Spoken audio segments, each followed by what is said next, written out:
1 year after my wife passed away, I hired a company to renovate her old office. I had just arrived at the church when the contractor called me and said, "Sir, I need you to come see what we discovered, but don't come alone. Bring your 2 sons with you." Yet why would you say that? My heart almost stopped beating when we got there. The hidden room contained evidence my wife had been keeping for all these years. Then I received a message. It was time for everything to end. Before we begin this story, comment below and let me know. What country are you watching from? I want to know how far this grandfather's warning has reached. Now let me tell you what happened when my sons and I opened that hidden room door. The Sunday morning light filtered through the curtains of my home office, casting soft shadows across the mahogany desk, where Virginia used to leave me notes. At 65, I'd grown accustomed to the silence of the house, too accustomed perhaps. It had been exactly 1 month since the funeral, and still her reading glasses sat on the side table, her coffee mug unwashed in the kitchen sink. I couldn't bring myself to move them, not yet. The shrill ring of my cell phone startled me from my thoughts. The caller ID showed a local number. I vaguely recognized Mike Davis, the contractor I'd hired 3 weeks ago to renovate Virginia's second-floor office. The one she'd worked in for years doing God knows what. Grant applications, she'd always said, non-profit work. I'd believed her. "Mr. Harrington," Mike's voice was tight, breathless. Not the usual easygoing drawl of a man who'd spent 30 years in construction. "Mike, everything okay? I wasn't expecting the work to be done until, sir, I need you to come down here." "To your wife's office?" There was a pause heavy with something I couldn't name. "And Mr. Harrington, bring your sons. Both of them. Don't come alone." My hand tightened around the phone. "What are you talking about? What's wrong?" "I can't." Mike exhaled slowly, like a man trying to steady himself. "I can't explain this over the phone. You need to see it. But sir, trust me on this. Don't come by yourself." The line went dead. I stared at my phone, my mind racing. In 40 years of marriage, Virginia had been the steady one, the one who handled crises with calm efficiency while I fumbled. Now alone in our house in the heart of Asheville, surrounded by her belongings and her absence, I felt utterly unmoored. I scrolled through my contacts, Christopher my eldest. Then Henry. I hadn't seen them together in weeks, not since we'd sorted through Virginia's papers, arguing over what to keep, what to donate. The boys had never been close, not really. Christopher, the careful accountant with his perfect family. Henry, the risk-taker, twice divorced, and still searching for something he couldn't name. My thumb hovered over Christopher's name. "Bring your sons. Both of them. Don't come alone." The words echoed in my mind, carrying a weight I didn't understand. Mike Davis had worked on a dozen homes in Buncombe County. He'd seen it all: rotten beams, asbestos, black mold. What could possibly rattle a man like that? And why would it require both of my sons? By the time Christopher's silver Lexus pulled into my driveway at 11:15, I'd already paced a groove in the living room carpet.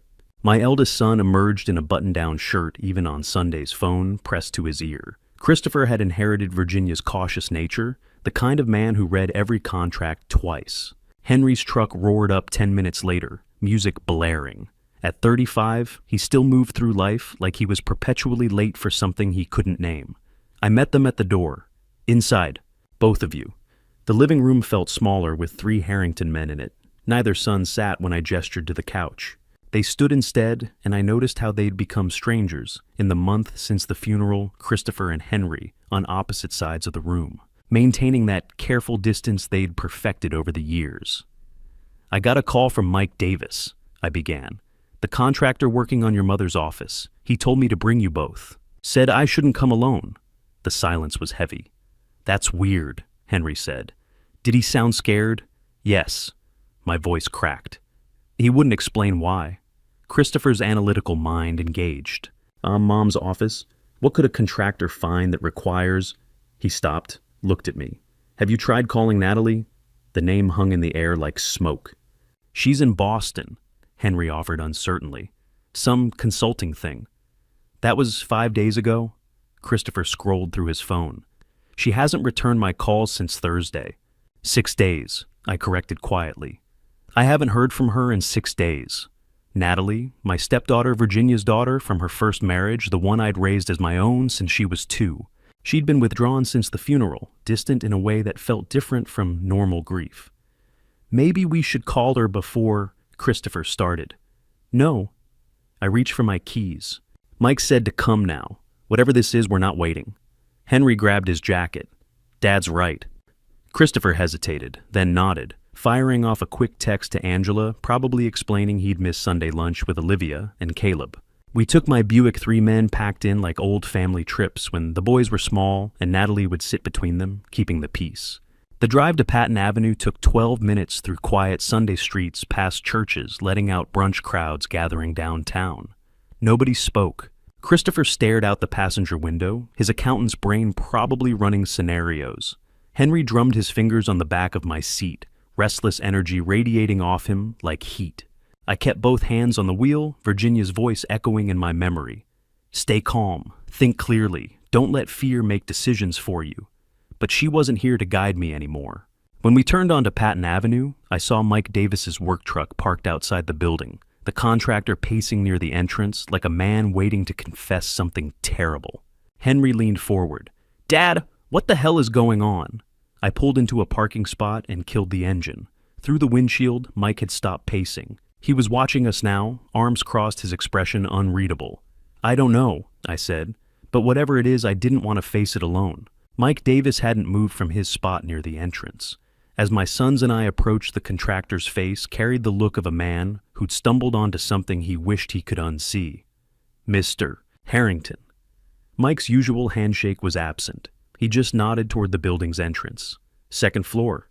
I think you need to see this for yourself. The elevator ride felt endless. Henry shifted his weight impatient. Christopher stood perfectly still, that analytical mask firmly in place. I watched the floor numbers light up one after another, wondering what Virginia had kept from me in this building, where she'd spent so many late nights. Grant applications she'd always said. Fundraising reports. Boring paperwork, honey. The office door stood open. Inside the space looked exactly as I remembered, neat desk filing cabinets, the familiar scent of Virginia's jasmine perfume, still lingering somehow. But the far wall had been transformed. The heavy bookshelf that had stood there for 15 years now sat at an angle pulled away to reveal something impossible. I was checking the wall for moisture damage, Mike explained, his voice tight. Found it was hollow. Then I noticed the bookshelf, it's on a pivot hinge. Old school mechanism, probably custom built decades ago. Henry moved closer. A hidden door, seriously. Mike reached for a leather-bound volume on the third shelf, a collection of Emily Dickinson poems I'd given Virginia on our 10th anniversary. He pulled it forward like a lever. Something clicked deep within the wall. The bookshelf swung inward with a whisper of well-oiled hinges, revealing a doorway and darkness beyond. Mike flipped a switch just inside the threshold. Fluorescent lights buzzed to life. My breath caught in my throat. The room was roughly 8 by 10 feet, windowless and climate-controlled. 15 filing cabinets lined the walls in perfect rows, each drawer labeled in Virginia's elegant handwriting. In the corner sat an old television on a rolling cart, a VHS player connected beneath it.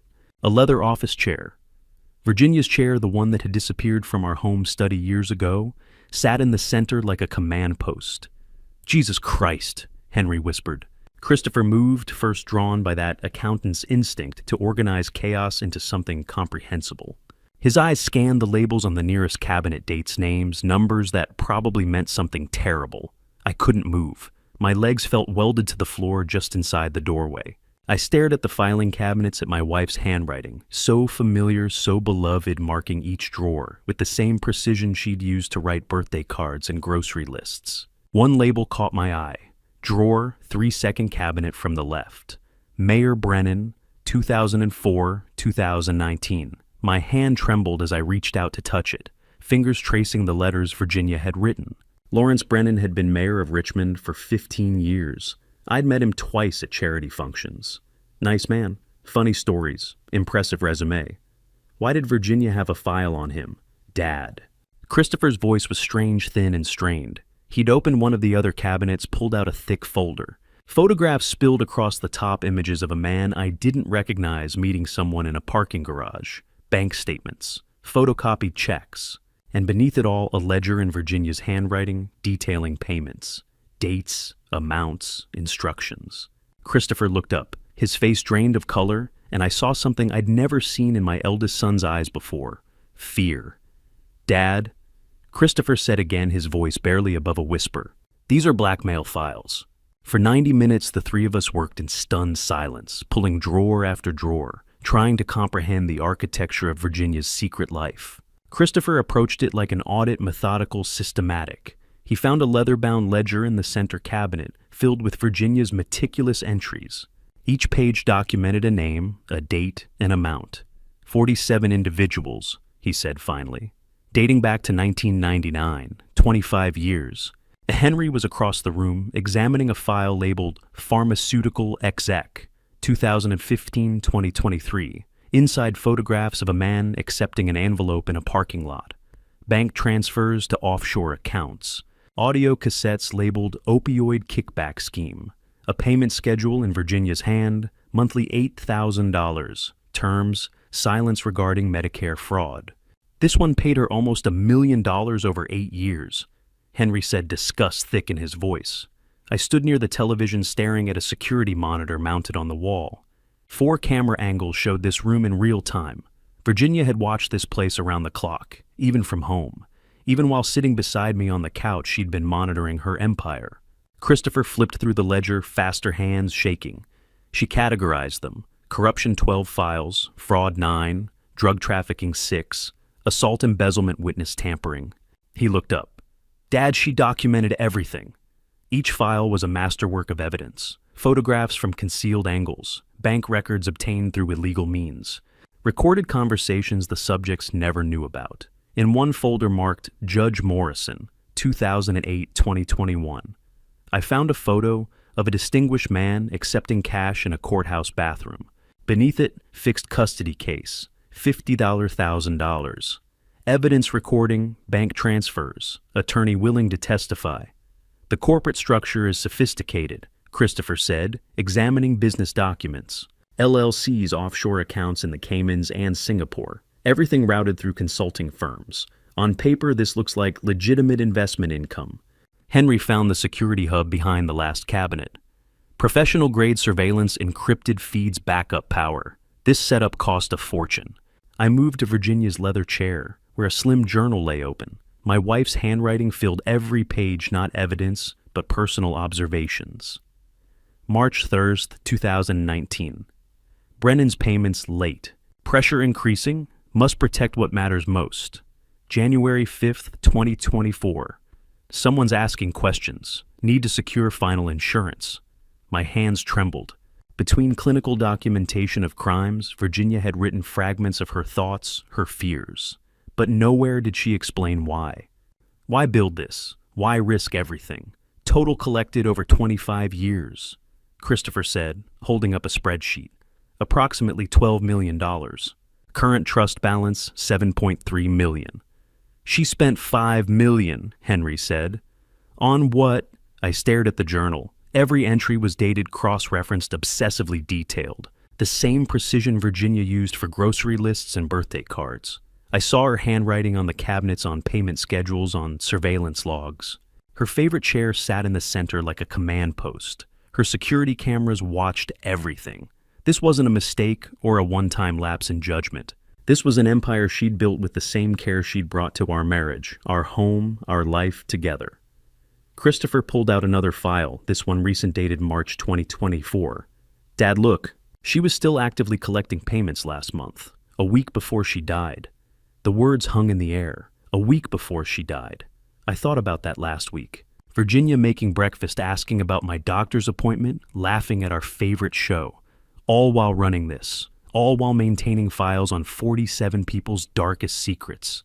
I looked at my sons, Christopher pale and rigid, Henry's jaw clenched with barely contained anger, and felt everything I'd believed about my life disintegrate. The woman who'd reminded me to take my blood pressure medication had been operating a sophisticated criminal enterprise for a quarter century. I was married to her for 40 years, I whispered. How could I not have known? Henry found it tucked behind the television, a VHS tape in a clear plastic case, a strip of masking tape across the front with 3 words in Virginia's handwriting, for Graham, watch first. Dad. Henry held it up, and something in his voice made both Christopher and me turn. I think you need to see this. My chest tightened. More secrets, more revelations. How much more could there possibly be? Christopher cleared space on the small desk, angling the television so all three of us could see. Henry fed the tape into the VHS player, the machine whirred to life with a mechanical click that seemed too loud in the silence. Static flickered across the screen, then resolved into an image. Virginia. My breath caught. There she was, sitting in this very chair, in this very room, the filing cabinets visible behind her. The date stamp in the corner read, March 6th, 2024, 2 weeks before the accident. 2 weeks before she died. She looked exhausted. Dark circles under her eyes, hair pulled back in a hasty ponytail, none of the careful grooming she usually maintained. But her gaze was steady, focused directly on the camera, with an intensity that made me feel like she was looking right through the screen at me. Graham. Her voice, God, her voice filled the small room. If you're watching this, I'm gone, and someone close to our family is responsible. Henry swore under his breath. Christopher went rigid. Virginia continued her words, deliberate, carefully chosen. I need you to understand something. Everything in this room, everything I built over 25 years, wasn't about greed. It was about protection. Every dollar I collected went into a trust for Olivia and Caleb for their future, for their education. I never spent a penny on myself. I wanted to speak, to argue, to ask her why she'd never just told me, but she was already gone. All I had was this recording, this ghost of my wife explaining the inexplicable, the person who will kill me. Virginia's voice cracked slightly, the only sign of fear she allowed herself. It's someone you trust completely, someone who's been in our home, at our dinner table, in our lives. She leaned closer to the camera. I can't name them on this tape. It's too dangerous. But I've left everything you need in the other recordings. Watch them in order. She paused, seemed to gather herself. Trust Christopher and Henry. They're good men, Graham. You raised them well. But be very, very careful who else you tell about this. Especially, another pause, heavier this time. Especially your daughters-in-law. The screen flickered. Virginia glanced off camera as if she'd heard something. When she looked back, there was urgency in her expression. I love you. I've always loved you. Everything I did. The tape cut to static. I stared at the blank screen, my wife's final words hanging incomplete in the air. The silence in the room was suffocating. Daughters-in-law, Christopher said quietly. She said daughters-in-law. Henry turned to look at his brother, and I saw something pass between my sons.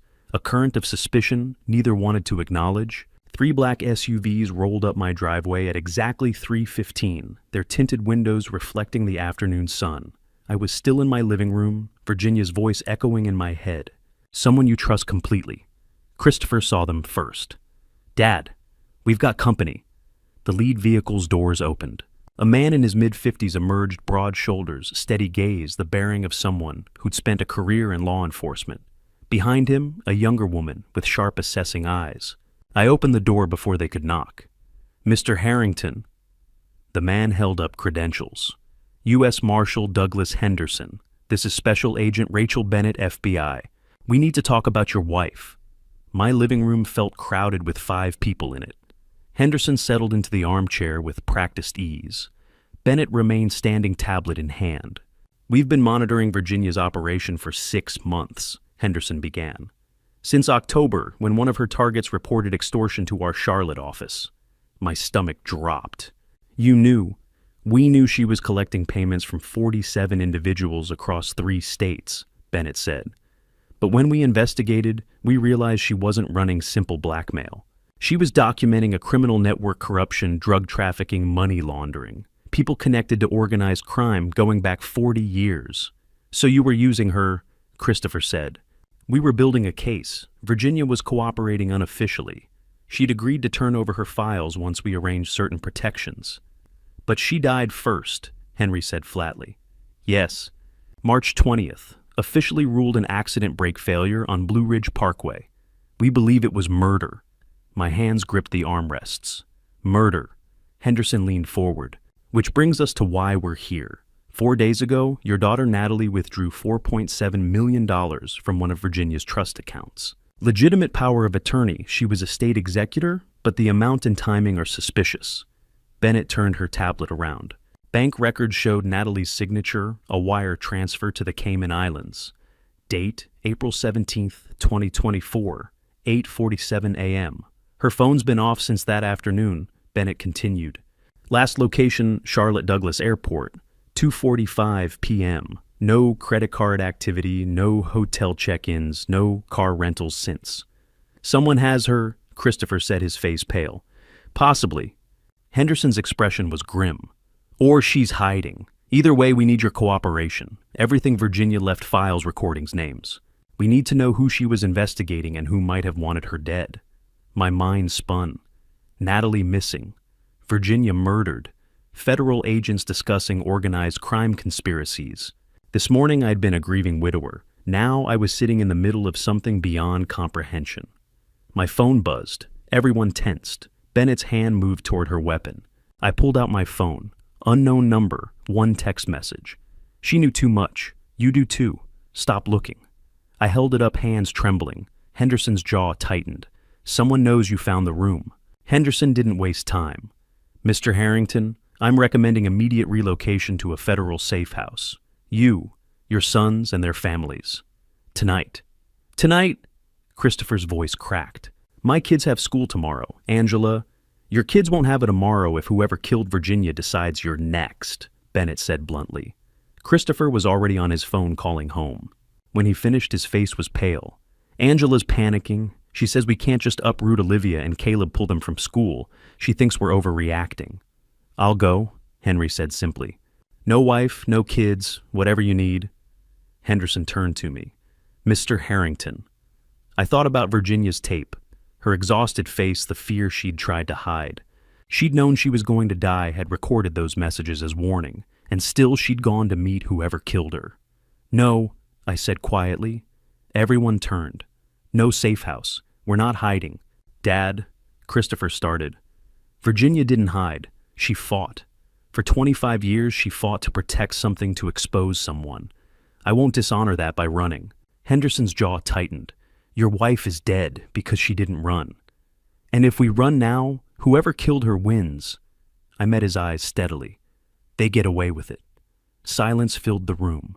Compromise, Henderson said finally. No safe house, but 24/7 protection, armed agents outside each residence, panic buttons. No one goes anywhere alone. Full cooperation with our investigation. Done, I said. Christopher nodded reluctantly.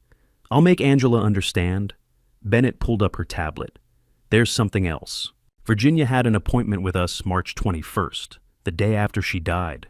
What kind of appointment? Henry asked. She was turning over evidence on a major target, someone at the center of the network she'd been documenting. But she wouldn't say who over the phone. Too dangerous. She needed to deliver it in person. My throat tightened. She never made it. No. March 20th, 6:45 p.m. her car went off Blue Ridge Parkway near mile marker 364. The accident report said brake failure. Bennett's expression darkened. Our mechanic examined the wreckage. The brake lines were cut, professionally.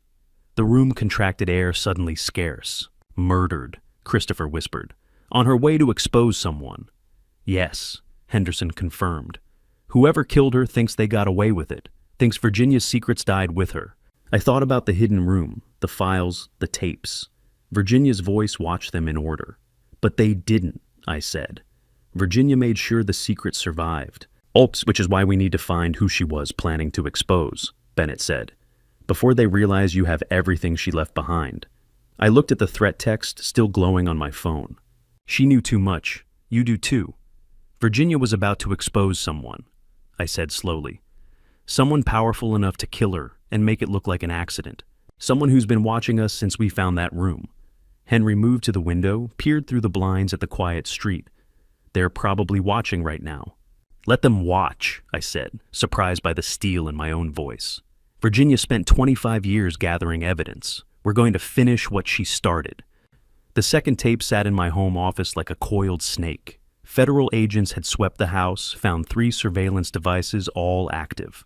Whoever was watching had heard everything since we'd found Virginia's room. Now at 8 p.m. with agents at every entrance and curtains drawn, I slid the tape labeled Tape 2, the mission into the player. Static flickered, then resolved. Virginia. Younger this time, the date stamp read July 14th, 2015. Less gray in her hair, no exhaustion, only grim determination. Graham, If you're watching this, you've seen the first tape. Now, I need to tell you why I built all of this." She folded her hands carefully. "This isn't blackmail for profit. It's a protection system. Every person in those files, every dollar collected, every piece of leverage, it's all to keep you safe." I felt Christopher's hand on my shoulder. "Years ago, I discovered something about your past, something dangerous." Virginia's eyes bored through the camera. "I can't say more on this tape. Too risky. But Graham, you're not who you think you are." The room tilted. "There are people who would kill you if they knew you were still alive. Powerful people. So, I built walls around you. Walls made of secrets and fear. Every target in my files is connected to one central crime from 40 years ago. A crime certain people have spent millions covering up." Henry leaned forward. "What crime?" "I won't name it here," Virginia continued. "But I've left everything you need in the other tapes. Hidden somewhere, only you would remember Graham. Somewhere we made promises." Christopher met Henry's eyes. "Where Dad proposed, each person I targeted played a role in keeping that crime buried. Judges who threw out cases, prosecutors who declined charges, cops who destroyed evidence, businessmen who paid off witnesses. I've kept them controlled for 25 years. As long as they feared exposure, they wouldn't come looking for you." Virginia's voice softened. "I know this will hurt. I know you'll feel betrayed. But Graham, everything I did to protect you, even from yourself. Because knowing the truth, knowing who you really are and what happened, would destroy you. I've carried that burden so you wouldn't have to." She reached toward the camera. "I love you. If you're watching this, it means I can't protect you anymore. So now you have to protect yourself. Find the other tapes, learn the truth, finish what I started." The screen went dark. Silence. Henderson stood by the door, expression unreadable. Bennett was already on her phone, probably searching my background. "Dad," Christopher's voice shook. "What does she mean you're not who you think you are?" I couldn't answer. 40 years of memories suddenly felt like photographs I was seeing for the first time, wondering if any were real. "Mr. Harrington," Henderson said carefully, "do you remember anything unusual about your past? Gaps, relocations, name changes?" I shook my head. "I'm Graham Harrington, born in Asheville, married Virginia in 1986. That's who I am." But the words felt hollow. "A crime from 40 years ago." Henry said, pacing. 1984. You would have been 25. 26, I whispered. "Do you remember that year?" And I realized I didn't. That entire year was fog-disconnected fragments that wouldn't form a picture. Henderson and Bennett exchanged glances, the kind that meant they knew something I didn't. "Mr. Harrington," Bennett said quietly, "I think we need to pull your federal records, all of them." I stared at the blank screen where Virginia's face had been. "Who was I whispered, "before I became Graham Harrington?" I barely slept. Christopher and Henry stayed the night, none of us willing to be alone with the questions Virginia's tape had raised. Henderson's call came at 7:30. "FBI office, 8:30. Bring your sons." The Asheville FBI resident agency at 151 Patton Avenue was a nondescript building, deliberate anonymity. Henderson met us in the lobby and led us to a secure conference room. No windows, soundproof walls. A manila folder sat in the center of the table like an indictment. Agent Bennett was waiting along with 2 other agents. Everyone stood as we entered. "Sit down, Mr. Harrington," Henderson said. I sat. Christopher and Henry flanked me. Henderson opened the folder. "Last night I ran your fingerprints through our database. You were flagged immediately. Mr. Harrington, you're in the Witness Security Program database. Have been since 1984. The room contracted. "Your real name is Graham Morrison, born August 12, 1959 in Richmond, Virginia. Parents Thomas and Eleanor Morrison." Henderson slid a photograph across the table. A younger me, maybe 25, eyes haunted and traumatized. Beneath it, 2 more photos, a middle-aged couple smiling at a company event. "Your parents," Henderson said quietly. I stared. Somewhere in the fog of my memory, I knew these faces. October 12, 1984. Your parents were murdered in their Richmond home. The initial report said home invasion, but it was arson. Someone doused the first floor with accelerant and lit it. Thomas and Eleanor Morrison died of smoke inhalation. You were there visiting for dinner. You hid in the basement when you heard intruders. Images flashed through my mind, smoke heat screaming gasoline, but they felt like someone else's memories, a half-forgotten movie. You were the only witness. You testified before a secret grand jury 3 weeks later, identified one perpetrator from photos. But the case was closed in December 1984. Insufficient evidence, they said. No charges filed. That's impossible, Christopher said. If Dad testified, federal prosecutors suspected corruption, Henderson said. The detective Raymond Cook Richmond PD buried evidence. The prosecutor who declined charges, Lawrence Brennan, had organized crime connections. The case was deliberately killed to protect the murderers. Bennett spoke.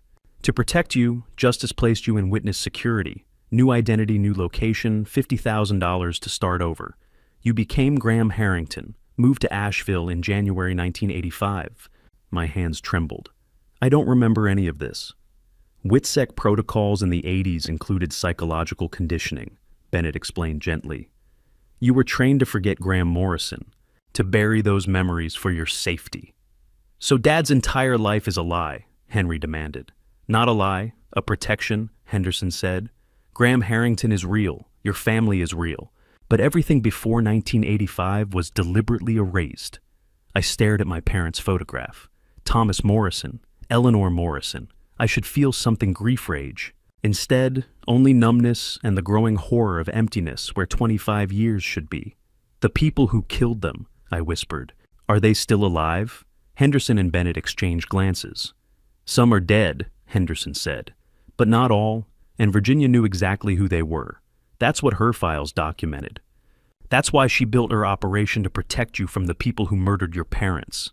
Christopher leaned forward. Mayor Brennan, the file Dad saw. Lawrence Brennan was the prosecutor who closed the case. His father, William Brennan, ordered the hit. Bennett confirmed. Lawrence covered it up. Virginia had evidence on both of them and everyone else involved in burying your parents' murder. I closed my eyes, Virginia's voice echoing. You're not who you think you are. She'd known. For 40 years, she'd known my parents were murdered, known I was living under a false identity, known the killers walked free, and she'd fought them alone in secret to keep me safe. How is it possible? My voice broke. How can I not remember, Doctor? Stephen Clark arrived at 9 sharp, a soft-spoken man in his 50s FBI psychologist, specializing in witness protection and suppressed memory recovery. Mr. Harrington. Dr. Clark said, settling across from me. Close your eyes. I'll ask questions. Answer with the first thing that comes to mind. Don't think. Just respond. I glanced at Henderson, who nodded. I closed my eyes. October 12th, 1984. Evening. Where are you? Nothing. Blank darkness. Try harder. What do you see? A flash of sudden visceral. Smoke. The acrid smell burning my throat. Smoke, I whispered. What else? Screaming. A woman's voice desperate. My mother! She's screaming! Where are you? Darkness, wooden stairs above, thunder of footsteps. Under the stairs. Basement. Hiding. Christopher and Henry sat frozen, watching my face contort with terror. What do you hear? Footsteps heavy, a man's voice deep angry, another telling him to hurry. Something splashing. Liquid. My breathing quickened. Gasoline. I smell it. Can you see them? A shadow, large, broad-shouldered, orange flicker of a lighter. One of them, big, pouring from a red gas can, work boots steel-toed. His face. The image dissolved. No, just shadow, but his voice, cold, methodical, calm, like it's just a job. What happens next? Fire. Suddenly fire everywhere. Orange light through floorboards. Heat. My hands clenched. Mom stopped screaming. Dad coughing, then nothing. I'm under the stairs, not breathing, not moving, because if they know I'm here, open your eyes. I did. Christopher was pale. Henry had tears on his face. That's genuine memory, Doctor, Clark said, making notes. Suppressed but intact. Your mind buried it for protection. WITSEC reinforced that through conditioning. Henderson leaned forward. Do you remember the police fragments assembled? 2 officers, hours later, pulled me from the basement. But they seemed wrong. One kept asking if I'd seen faces. Are you sure you didn't see anything? Like he wanted me to say no. Raymond Cook, Bennett said, the detective who buried the case. He rushed my statement. Station repeated everything 3 times, then told me I was confused. Trauma does that, he said. Makes you remember things that didn't happen. Dr. Clark nodded. Classic manipulation? Coaching you to doubt yourself. You testified October 30th of 1984, Henderson said. Federal Courthouse, Richmond. Identified Marcus Webb from photos enforcer for the Brennan organization. The name meant nothing to me. Henderson pulled another document. Marriage license. Graham Harrington and Virginia Pierce, June 14th, 1986, Asheville. 2 years after my parents' murder. 2 years after I became someone else. Your sons, Christopher, born November 1986, Henry March 1989. Henderson paused. And Natalie, born April 1984. I did the math. Impossible. She'd have been 2 when I married Virginia. Natalie is Virginia's daughter from a previous relationship, Bennett said quietly. You adopted her legally in 1986. The room tilted. Virginia had a whole life before me, and she'd known from the beginning exactly who Graham Morrison was. She worked for the FBI. I said, pieces clicking. Henderson nodded. Virginia Pierce, FBI analyst, 1982 to 1986. Richmond Field Office. Assigned to your WITSEC coordination. The betrayal hit like a physical blow. She knew, I whispered. From the first day we met, she knew everything. My real name, my parents' murder, who I was. Yes, Henderson confirmed. She was supposed to maintain professional distance, Bennett added. But she fell in love with you. Left the bureau in 1986, moved to Asheville, and found me. I finished. Deliberately. It wasn't chance. She tracked me down. The woman I'd married, who'd given me 2 sons, who'd sat beside me for 40 years, she'd known my deepest secret the entire time. She'd watched me live as Graham Harrington, never once telling me about Graham Morrison. Christopher spoke voice tight. She protected you, Dad. That's what the tape said. By lying to me for 40 years. My voice broke. Henry stood paced. Maybe she thought forgetting was the protection. Dr. Clark closed his notebook. Mr. Harrington, Virginia, likely believed keeping you ignorant kept you safe. If you didn't remember, you couldn't accidentally reveal yourself. I stared at the marriage license. June 14th, 1986. The happiest day of my life, or so I'd thought. Virginia knew who I really was, I said, and never told me. Bennett opened a second file, thicker, stamped with faded FBI seals and expired classification markings. Virginia Pierce. She began sliding an old personnel photo across the table. A younger Virginia stared back, maybe 30, wearing a Bureau ID badge and a serious expression. FBI analyst, 1982 to 1986. Richmond Field Office. Intelligence Division. I couldn't look away. This was Virginia before me, before our marriage, before she became the woman who made me coffee every morning. In 1984, when you entered WITSEC, Virginia was assigned to coordinate your case file. Bennett continued. Standard protocol analysts handle paperwork, maintain documentation, ensure the witness's new identity is airtight. She knew everything. Your real name, your parents' murder, the corruption, your new identity as Graham Harrington, your Asheville relocation. Everything. Christopher leaned forward. She was supposed to keep that confidential. She was supposed to maintain professional distance, Bennett corrected. Never contact the witness, never reveal she knew anything. But she pulled out a resignation letter dated March 1986. Virginia left the bureau. 2 months later, she moved to Asheville. The implication landed hard. She came looking for me, I said quietly. Henderson nodded. Your marriage license shows you met May 1986 at a grocery store on Merriman Avenue. Officially chance. But she knew exactly where I'd be. I finished. My address, my routine, everything. The Bureau discovered the relationship in 1991 during a routine audit, Bennett said. By then, you'd been married 5 years with 2 sons. Virginia was no longer FBI. Technically, she hadn't violated active regulations. They filed a note in her personnel record and moved on. Henry spoke voice tight. So for 40 years, our mother lived with the man she was supposed to protect from distance. That's love, I interrupted, surprising myself. She fell in love with someone she couldn't have and chose him anyway. Bennett's expression softened. There's more. When we investigated Virginia's operation last year, we discovered her FBI access codes, the ones she should have surrendered when she resigned, were never fully deactivated. What does that mean? Christopher asked. For 40 years, Virginia had backdoor access to classified federal databases, personnel records, case files, witness protection archives. She couldn't modify anything, but she could read, track. My stomach dropped. She was watching them, everyone connected to my parents' murder. Exactly, every judge who dismissed cases, every prosecutor who declined charges, every cop who destroyed evidence, every William Brennan associate. Virginia tracked their careers, locations, activities. When they committed new crimes, she documented everything. And blackmailed them, Henry said. Not for profit, for control, Bennett corrected. She built leverage to keep them afraid quiet from ever looking for Graham Morrison.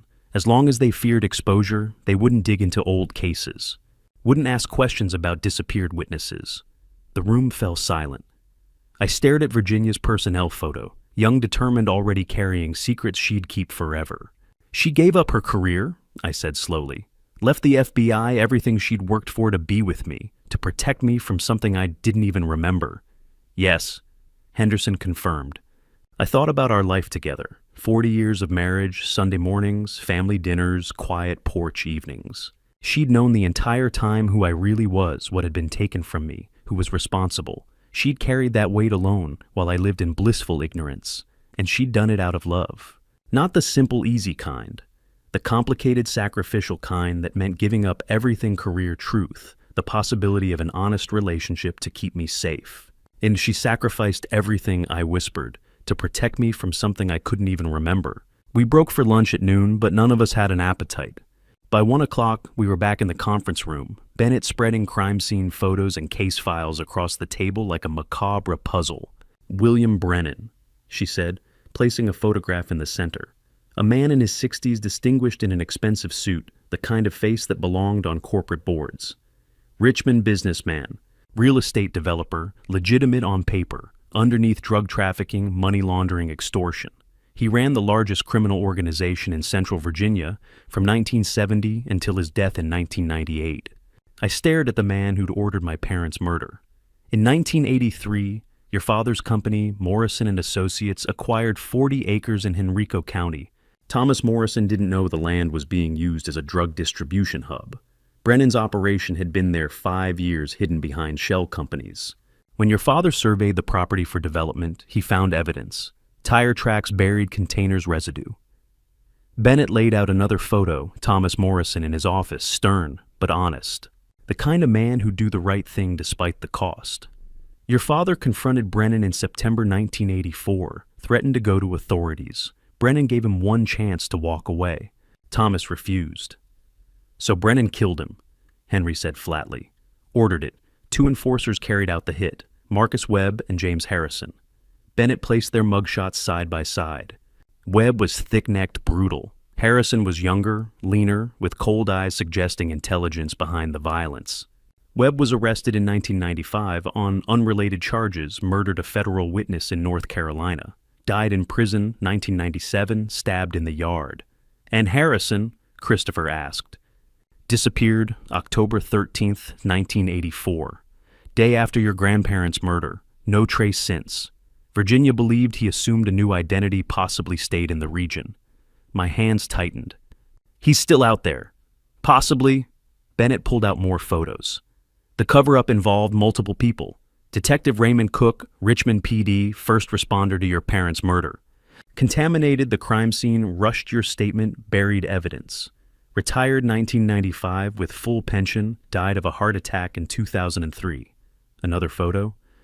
Lawrence Brennan, William's son, assistant prosecutor, assigned to your case in 1984. Declined to file charges, cited insufficient evidence despite your testimony. 20 years later, became Richmond mayor, served 3 terms. Died of cancer in 2021. Virginia had a file on him, I said quietly.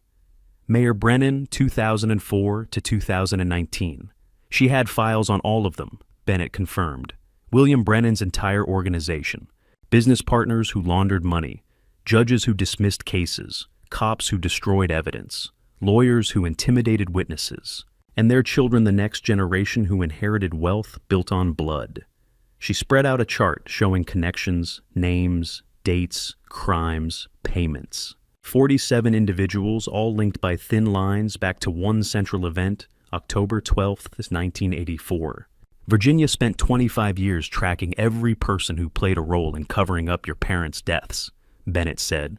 She built leverage over them, evidence of their own crimes to keep them controlled, afraid to look at old cases, afraid someone might ask questions about Graham Morrison. Henderson spoke. She built a wall around you made of their fear, silence except for fluorescent lights humming. I looked at the web of corruption faces of people who'd profited from my parents' deaths, who'd walked free while I lived under a false name. Rage rose in me, pure and choking, but beneath it was something else. Grief for Virginia, who'd carried this alone for 40 years. Who'd known every name, every crime, every connection, and fought them silently while I slept beside her, oblivious. She'd spent 25 years building a fortress of secrets around me. Not for money, not for power, for love. The complicated, exhausting, thankless kind that meant fighting battles I didn't know existed. If Virginia had all this evidence, I said, voice rough, why didn't she just give it to the FBI? Bennett closed the Brennan file and opened another, this one recent, dated within the last 6 months. Virginia's handwriting covered every page, notes cramped and urgent in a way the older files weren't. Virginia's investigation focus shifted in November 2023, Bennett said. She stopped documenting new targets and started hunting one specific person, James Harrison. She placed 3 photographs on the table, each showing a different middle-aged man. Harrison disappeared completely after October 13th of 1984. No death certificate, no arrest records, no sightings. Virginia believed he'd done what your father did, assumed a new identity, and started over. But unlike you, Harrison wasn't in witness protection. He did it himself, which meant mistakes. Small ones, but mistakes. Christopher leaned forward, studying the photos. Who are these men? Virginia's suspects. 3 men, all the right age, all living within 200 miles of Richmond, all with backgrounds that don't quite add up. Bennett pointed to the first photo. James Cole, 63, contractor in Charlotte. No records before 1986. Second photo. Harrison Kyle, 60, real estate investor in Charleston. Birth certificate filed in South Carolina, 1985, but no hospital records. Third photo. Kyle Porter, 59, insurance broker here in Asheville. Bennett paused, let that sink in. Married to Natalie Harrington in 2018. The room went silent. I stared at the photograph. Kyle Porter.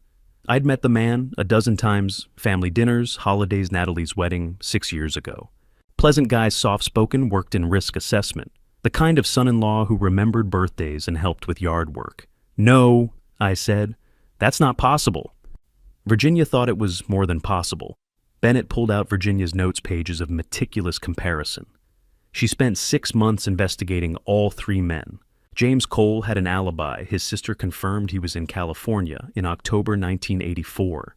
Harrison Kyle's DNA didn't match crime scene evidence from 1984. But Kyle Porter, Henry asked, his voice tight. Bennett flipped to the final page of Virginia's notes. Date March 19, 2024. 1 day before Virginia died. The handwriting was rushed, almost frantic. Confirmed. KP. Photo match 87%. Dental records requested from Virginia DMV. Tell no one until certain. Meeting him tomorrow, 6 p.m. Blue Ridge Parkway Overlook. We'll get confession on tape. KP, Christopher said. Kyle Porter. Virginia's scheduled FBI meeting was March 21st. Bennett continued. She was going to present evidence identifying James Harrison, but she never specified who. These notes were in a separate file we found 2 days ago, hidden in her office safe deposit box. Henderson spoke, his voice grim. Virginia confronted Kyle Porter on March 20th. She died that same night, brake failure on Blue Ridge Parkway. I couldn't breathe. Kyle Porter, Natalie's husband, the man who'd been at our dinner table, who'd been in our home, part of our family for 6 years. Natalie, I whispered. She's been missing for 6 days, $4.7 million. We believe Natalie discovered something, Bennett said carefully. Maybe she found Virginia's notes. Maybe Kyle slipped. But on April 17th, she withdrew that money and disappeared. We think she's either running from Kyle or he has her, Henry finished.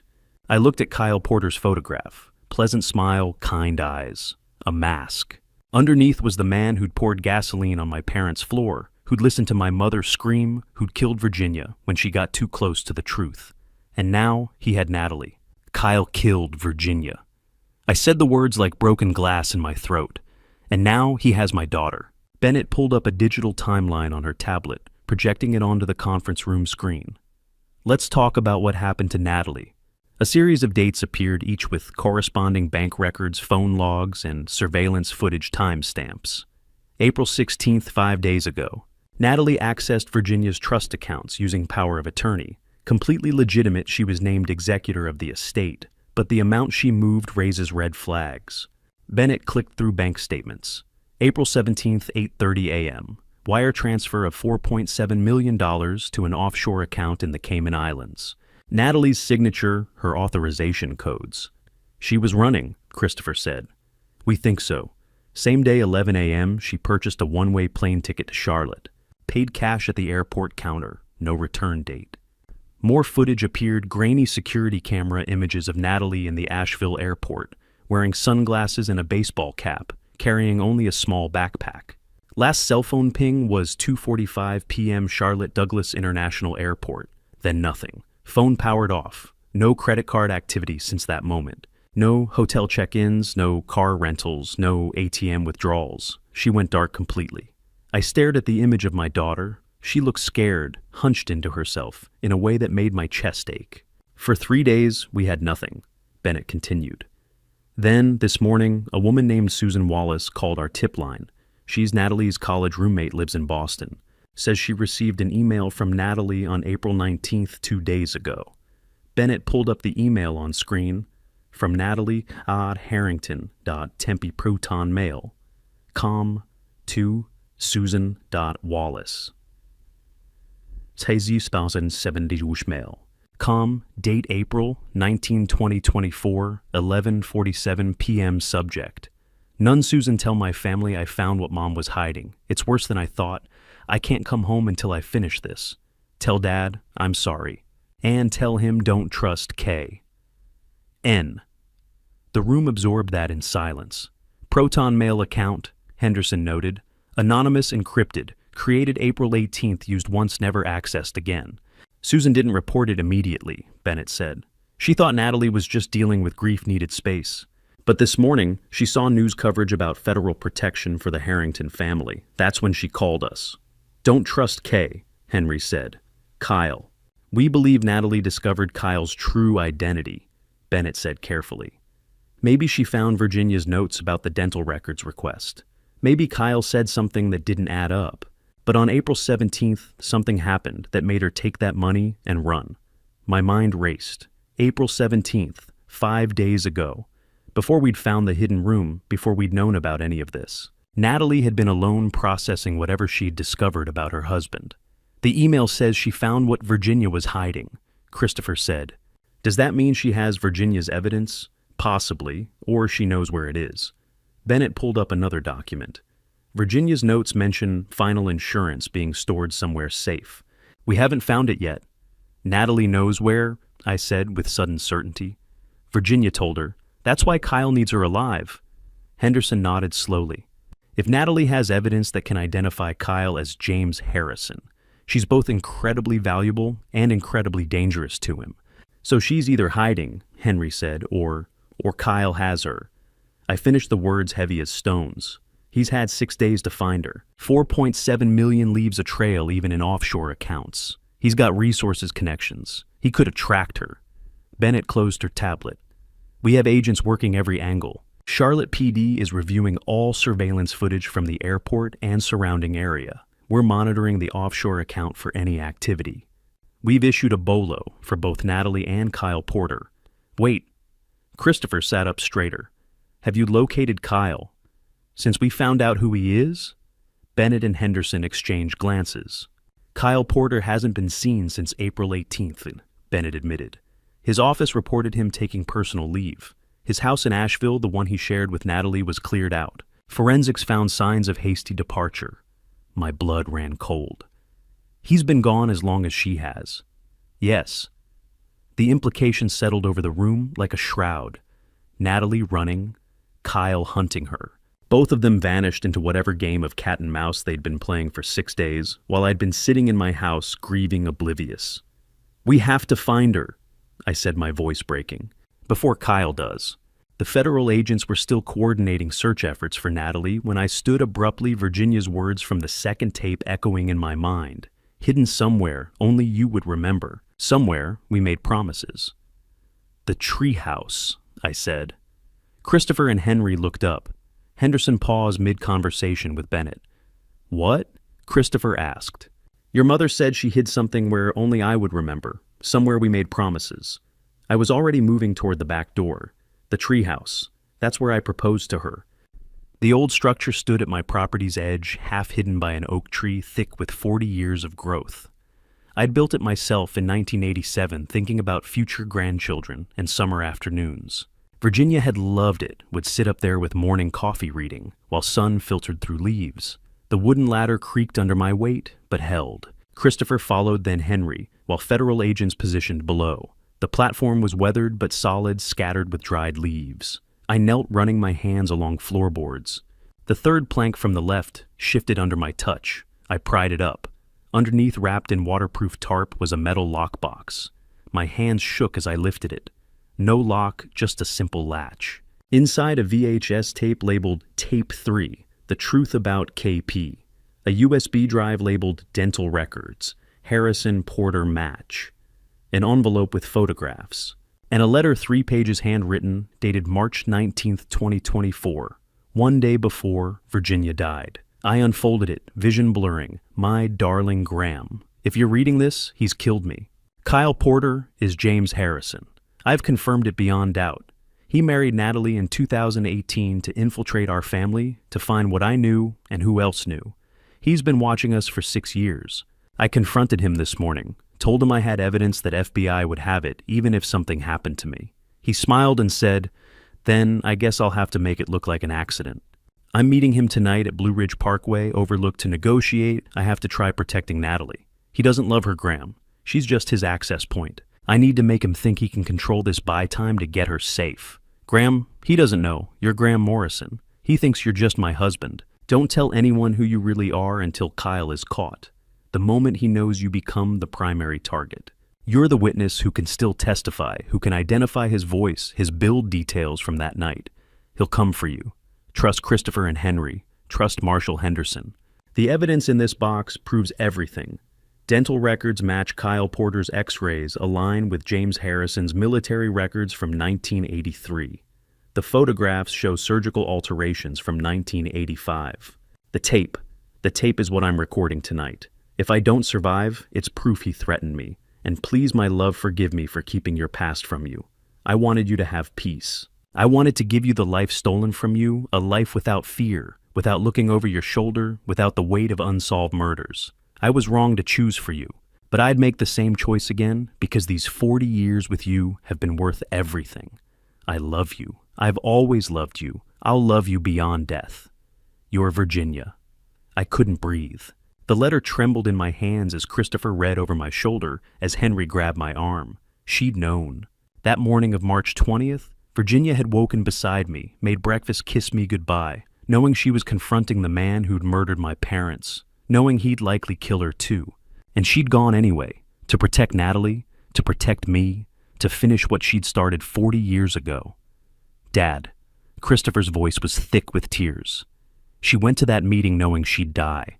I looked at the tape, the USB drive, the photographs showing Kyle Porter's face morphing through surgical procedures until it no longer matched young James Harrison from 1984. Virginia had given her life to hand me the truth. She sacrificed herself, I whispered, holding the letter against my chest, to protect me. The weight of her love, complicated, secretive absolute, settled over me like a benediction and a burden. For 40 years, she'd fought a war I didn't know existed. And in the end, she'd walked into death to give me the weapons to finish it. Now, Kyle had Natalie, and I had Virginia's evidence. We gathered in my office at 7:30, the space crowded with federal agents and tension. Henderson brought an evidence technician. Bennett set up recording devices. Christopher and Henry flanked my chair. I held Virginia's letter in one hand, the VHS tape in the other. "Ready?" Bennett asked gently. I nodded. I slid the tape into the player. Static then, the image resolved. Dashboard camera view, hidden in Virginia's purse capturing her car interior, and through the windshield, the Blue Ridge Parkway Overlook parking area. Date stamp, March 20th, 2024, 6:00 p.m., 45 minutes before Virginia died. Audio crackled first, Virginia's breathing steady but tense. A car door, footsteps on gravel. Then Kyle Porter's voice. "Virginia, scenic spot for a meeting. We need to talk, Kyle." Virginia's voice was strong, no fear. "I think we're past talking." The friendliness evaporated. "You've been bleeding my father's associates dry for 25 years. It ends now." Through the windshield, Kyle moved into frame, dark jacket hands in pockets. The pleasant son-in-law was gone. His face was cold, calculating. "Your father murdered Graham's parents," Virginia said. "You helped cover it up." Kyle laughed harsh, ugly. "My father killed a lot of people, Virginia. The Morrisons were nobody special, but you built an empire on their ashes. Respect. I built protection. Call it what it is, extortion, but I'll give you credit. You were smart. Took me years to figure out who you really were, and by then I'd already paid you nearly $1 million to keep my identity secret." "Graham never knew," Virginia said, tremor in her voice now, "and he never will." "Oh, I'll make sure of that." Kyle's smile was visible even in grainy footage. "After tonight, this ends. Your files I've already copied most from Natalie's laptop. Your FBI contact I know about Henderson. Your trust accounts, I control them through Natalie. She doesn't know who you are. She's about to find out, right after I deal with you." Kyle pulled out a small toolkit. "Relax, I'm not shooting you. Too obvious. This needs to look natural." He moved out of frame, sounds of metal on metal, something being cut. My hands clenched. "Break lines," Christopher whispered, horrified. Virginia's voice shaking. "You won't get away with this." "No." Kyle reappeared, wiping his hands. "Mess, brake failure on a mountain road." "Accidents happen, Virginia, especially to women your age. Investigators will find nothing suspicious." Kyle's face appeared close to Virginia's window, that terrible smile. "Brake failure. So tragic." He tapped the glass. "Give my regards to the Morrisons." The video showed Virginia's car starting pulling away. Kyle stood watching, utterly calm. His voice faded as she drove. "Goodbye, Virginia." The screen went black. Audio continued Virginia's breathing engine sound, then a scream, metal, grinding, sickening crash, silence. Static filled the screen. No one in the office moved. I stared at the blank television, tears streaming. I'd just watched my wife drive to her death, heard the man who'd murdered my parents gloat about murdering her too. Henry was crying openly. Christopher stood, rigid fists clenched. Bennett turned off recording equipment, face pale. "This is evidence of premeditated murder, first degree. He confessed to your parents' deaths, to infiltrating your family, to sabotaging Virginia's car. He admitted everything," Henderson said grimly. "Morrison murders 25 years of tracking Virginia's operation using Natalie as access. This tape convicts him." I found my voice rough with grief and rage. "He said Natalie's about to find out who he is. Does that mean?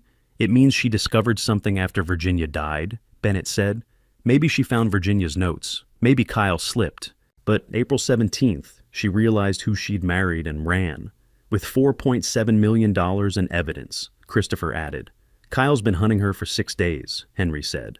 Henderson's jaw tightened. "And now, we're hunting him. We have his voice on tape confessing to murder. We have dental records proving Kyle Porter is James Harrison.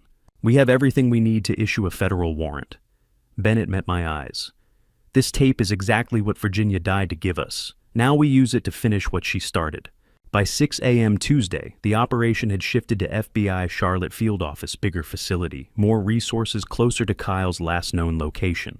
I hadn't slept, neither had Christopher or Henry. We sat in the observation room while the task force assembled. 20 FBI agents, a dozen U.S. Marshals, 4 ATF specialists, local law enforcement from 3 states. Bennett stood at the front beside a screen showing Kyle Porter's face, driver's license photo, beside digitally aged James Harrison mugshot. "Kyle Harrison Brennan," Bennett began.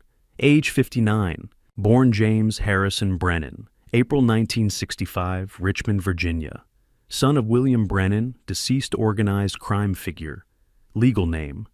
Changed January 1985, 4 months after Morrison murders. He was 20. She clicked through slides. Education UNC Business Degree 1987, Duke MBA 1990. Career Insurance Risk Assessment. Currently employed by Consolidated Risk Management. Perfect cover. His job is researching people's vulnerabilities. I watched agents take notes, study photos. Kyle's face from multiple angles, professional headshots, surveillance footage, DMV records. Married Natalie Harrington, June 2018. No prior marriages under Kyle Porter identity. No criminal record. Exemplary credit. Model citizen. Bennett's tone dripped irony. His last confirmed sighting April 18th, his Asheville office. Told colleagues he was taking personal leave for family emergency. More slides. Residence 847 Maple Ridge Drive, Asheville. Search warrant executed yesterday. House cleared out. Forensics found evidence of hasty departure, wiped hard drives, burned documents, clothing removed. Financial activity, an agent asked. Bank accounts emptied April 16th and 17. Approximately $200,000 withdrawn cash and wire transfers. Credit cards inactive since April 17th. Operating off-grid. Henderson stepped forward. Neighbor Mrs. Patterson reported seeing Kyle loading a white cargo van, evening of April 17th around 10 p.m. Enterprise Rental paid cash, returned April 18th in Charlotte. No vehicle registered to Kyle Porter spotted since. Bennett showed grainy footage. Security camera caught him loading boxes. Timestamp April 17th, 9:47 p.m. He's been running 6 days, an agent noted. Correction, Henderson said. He's been hunting. Natalie withdrew $4.7 million April 17th morning. Kyle cleared his house that night. He's tracking her. The room went silent. Kyle Porter has no known associates under current identity, Bennett continued. But James Harrison Brennan had connections. Brennan Organization and remnants, criminal contacts from the 80s and 90s. We're investigating everyone from Virginia Harrington's files. She displayed a map of the southeast red pins marking locations. Properties connected to former Brennan associates, coordinating with field offices in Virginia, North Carolina, South Carolina, Georgia, Tennessee. All points bulletin issued this morning, Henderson added. The federal warrant for first-degree murder, kidnapping, extortion, racketeering, armed and extremely dangerous. I stared at Kyle's face on screen. The man who'd sat at my table smiled, made small talk, pretended to be family. Assessment, Bennett said. Kyle's been planning this for years. He married into the Harrington family in 2018 specifically to monitor Virginia's operation. He's had 6 years to prepare escape routes, establish false identities, set up resources. He's intelligent, patient, and methodical. She paused. He's also desperate. Virginia exposed him. Natalie discovered his identity and ran with evidence and money. His entire constructed life collapsed in 48 hours. Desperate men make mistakes. Or they get violent, another agent said. Henderson's jaw tightened. Which is why we find him fast. He's had years to prepare, but we have something he doesn't. Virginia's complete documentation of the Brennan network. Every safe house, every contact, every resource they ever used. We're not just hunting Kyle. We're dismantling his entire support system. I leaned forward, watching the coordinated machine of federal law enforcement mobilize. They were coming for Kyle Porter. And they wouldn't stop until they found him and Natalie.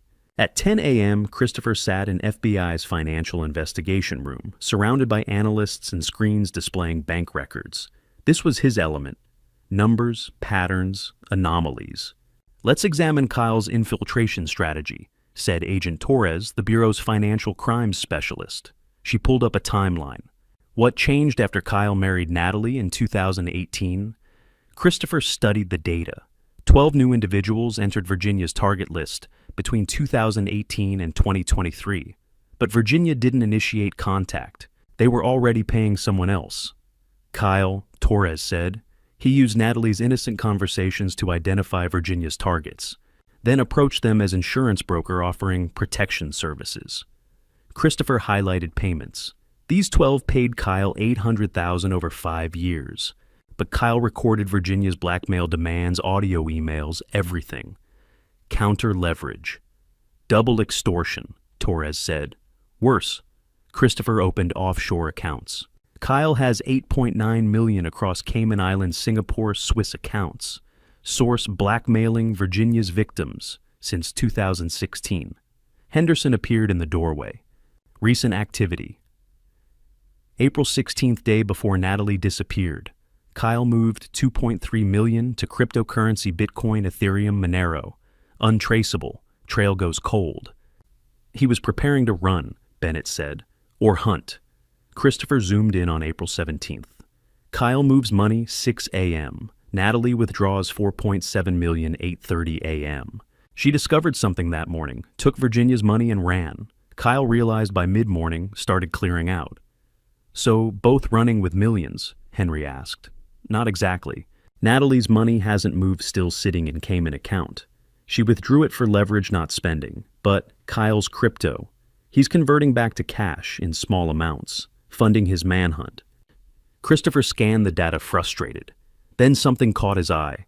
A recurring charge so small it almost vanished. $500 automatic withdrawal, same date monthly for 29 years, he said aloud. Everyone turned. Monthly payment, $500. Storage facility in Greenville, South Carolina. Account established March 1995. Never missed. Auto pay from checking account Kyle opened 1995. Bennett leaned over. Storage unit for 30 years. Whatever he's keeping, he's protected it longer than his marriage to Natalie. Christopher pulled up the address. Secure store, 2847 Wade Hampton Boulevard, Greenville. About 60 miles from Asheville, roughly an hour south on I-26. Henderson was already on his phone. Get tactical ready. Torres coordinate with Greenville office. I entered, having heard commotion. What is it? Christopher met my eyes. Whatever Kyle's been hiding 30 years is insurance escape plan evidence he couldn't destroy. It's in that storage unit. Bennett nodded. Could be James Harrison's original documents. Fake IDs, contacts from Brennan organization. Anything that proves who he really is. Or leverage, Henderson added. If Virginia had blackmail files, Kyle might have his own insurance evidence against people who could expose him. Either way, Christopher said, pulling up satellite imagery of the storage facility. He's kept it protected since 1995. That's 4 years before Virginia even started her operation. Whatever's there predates everything. Torres began coordinating. Greenville's about 100 miles from Charlotte. Tactical can be on site in 90 minutes with lights and sirens. We'll need search warrant. Already drafting it, another agent called out. I stared at the screen showing the storage facility. A nondescript building in an industrial area, rows of identical orange doors. Behind one of those doors was Kyle's past, the evidence he'd kept for 3 decades, the secrets of James Harrison Brennan. Whatever's in there, I said quietly, it's the key to finding him. Henderson clipped his phone back. Then let's go get it. The convoy arrived at Secure Store just after 4 p.m. 6 FBI vehicles, 2 Greenville PD units tactical van. Facility manager Eddie Carver met us with master keys. Unit 247, he said, pointing down a corridor of orange doors. Kyle Porter, paying since March 1995, never late. Breach. Henderson ordered. Bolt cutters snapped the padlock. The door rolled up. Inside was a time capsule. 10 by 10 space packed with boxes, filing cabinets, bins. Everything labeled in faded handwriting, James Harrison's 30 years old. Bennett stepped in first. Financial records, Brennan organization ledgers 70s through 90s. She opened a box. Drug trafficking manifests, names, dozens. Another agent called murder contracts, payment schedules, and targets. I stood at the threshold watching agents catalog my parents' killer's empire. A box labeled Morrison, 1984, sat on a shelf. Henderson opened it. Crime scene photographs never in official files. Thomas and Eleanor Morrison's home. The basement where I hid. Surveillance photos. Brennan had watched my family for weeks. They documented everything, I whispered. Christopher found the journal. Leather-bound, yellowed pages in a box marked personal. Younger handwriting, but recognizable. Dad, see this. I took it. October 10th, 1984. Father says I have to prove myself. The Morrison family has to go. Marcus will do the parents. I'll watch Learn. This is my initiation. October 12th, 1984. It's done. The screaming was worse than I expected. The boy almost saw us. Marcus swears he was in the basement. Father says not to worry. Detective Cook will bury it. I'm one of them now. I couldn't breathe. Casual tone, cold pride, hours after murdering my parents.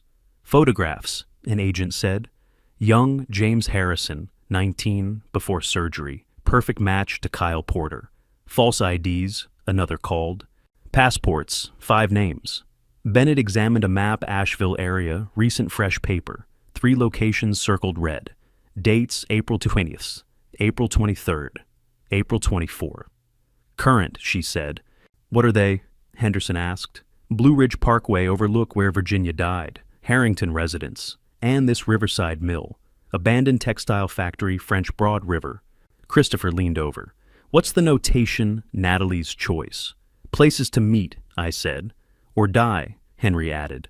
Bennett radioed. All units potential location. Riverside Mill, French Broad River, Asheville. Tactical deployment now. Henderson grabbed the map. Date says April 24th, tomorrow. No? Bennett checked her watch. April 24th started 3 hours ago. If Kyle's following this, he's there, I finished. Bennett's face was grim. He's been planning this for months. 3 locations, 3 dates. Virginia's death, April 20th. Done. Your house, April 23rd. We blocked. Riverside Mill. April 24th today. Natalie's the final piece. Why give her a choice? Christopher asked. Control, Henderson said. He wants her willing. The map proves he planned this weeks ago before killing Virginia.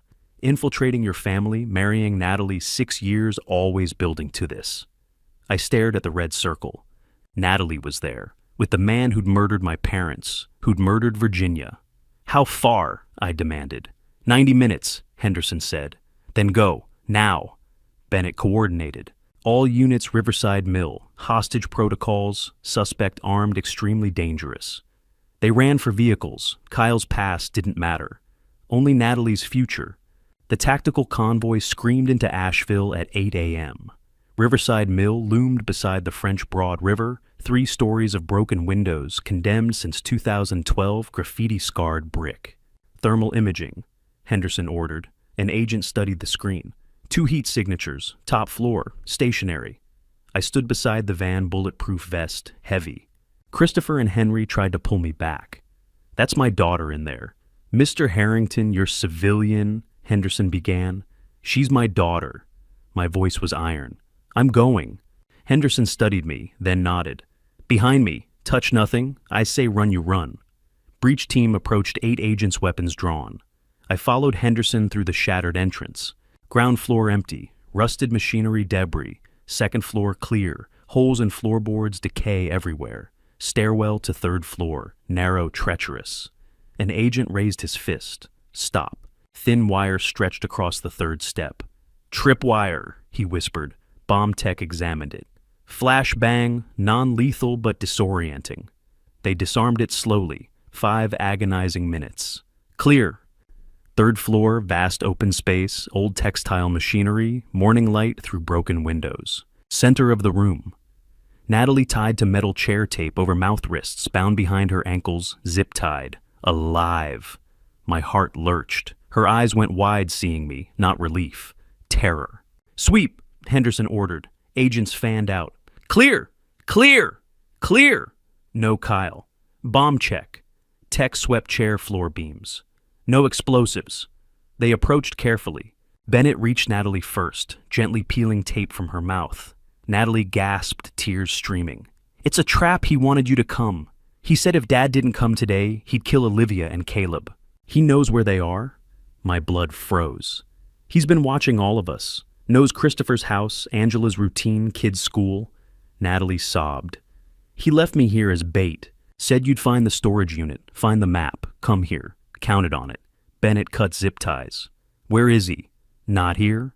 Natalie looked at me, eyes hollow with fear. He's at your house, Dad. Been watching the whole time, waiting for you to leave for agents to follow you here. My world tilted. My house. Kyle at my house, where Christopher's family stayed. Where Olivia and Caleb move. Henderson ran for stairs.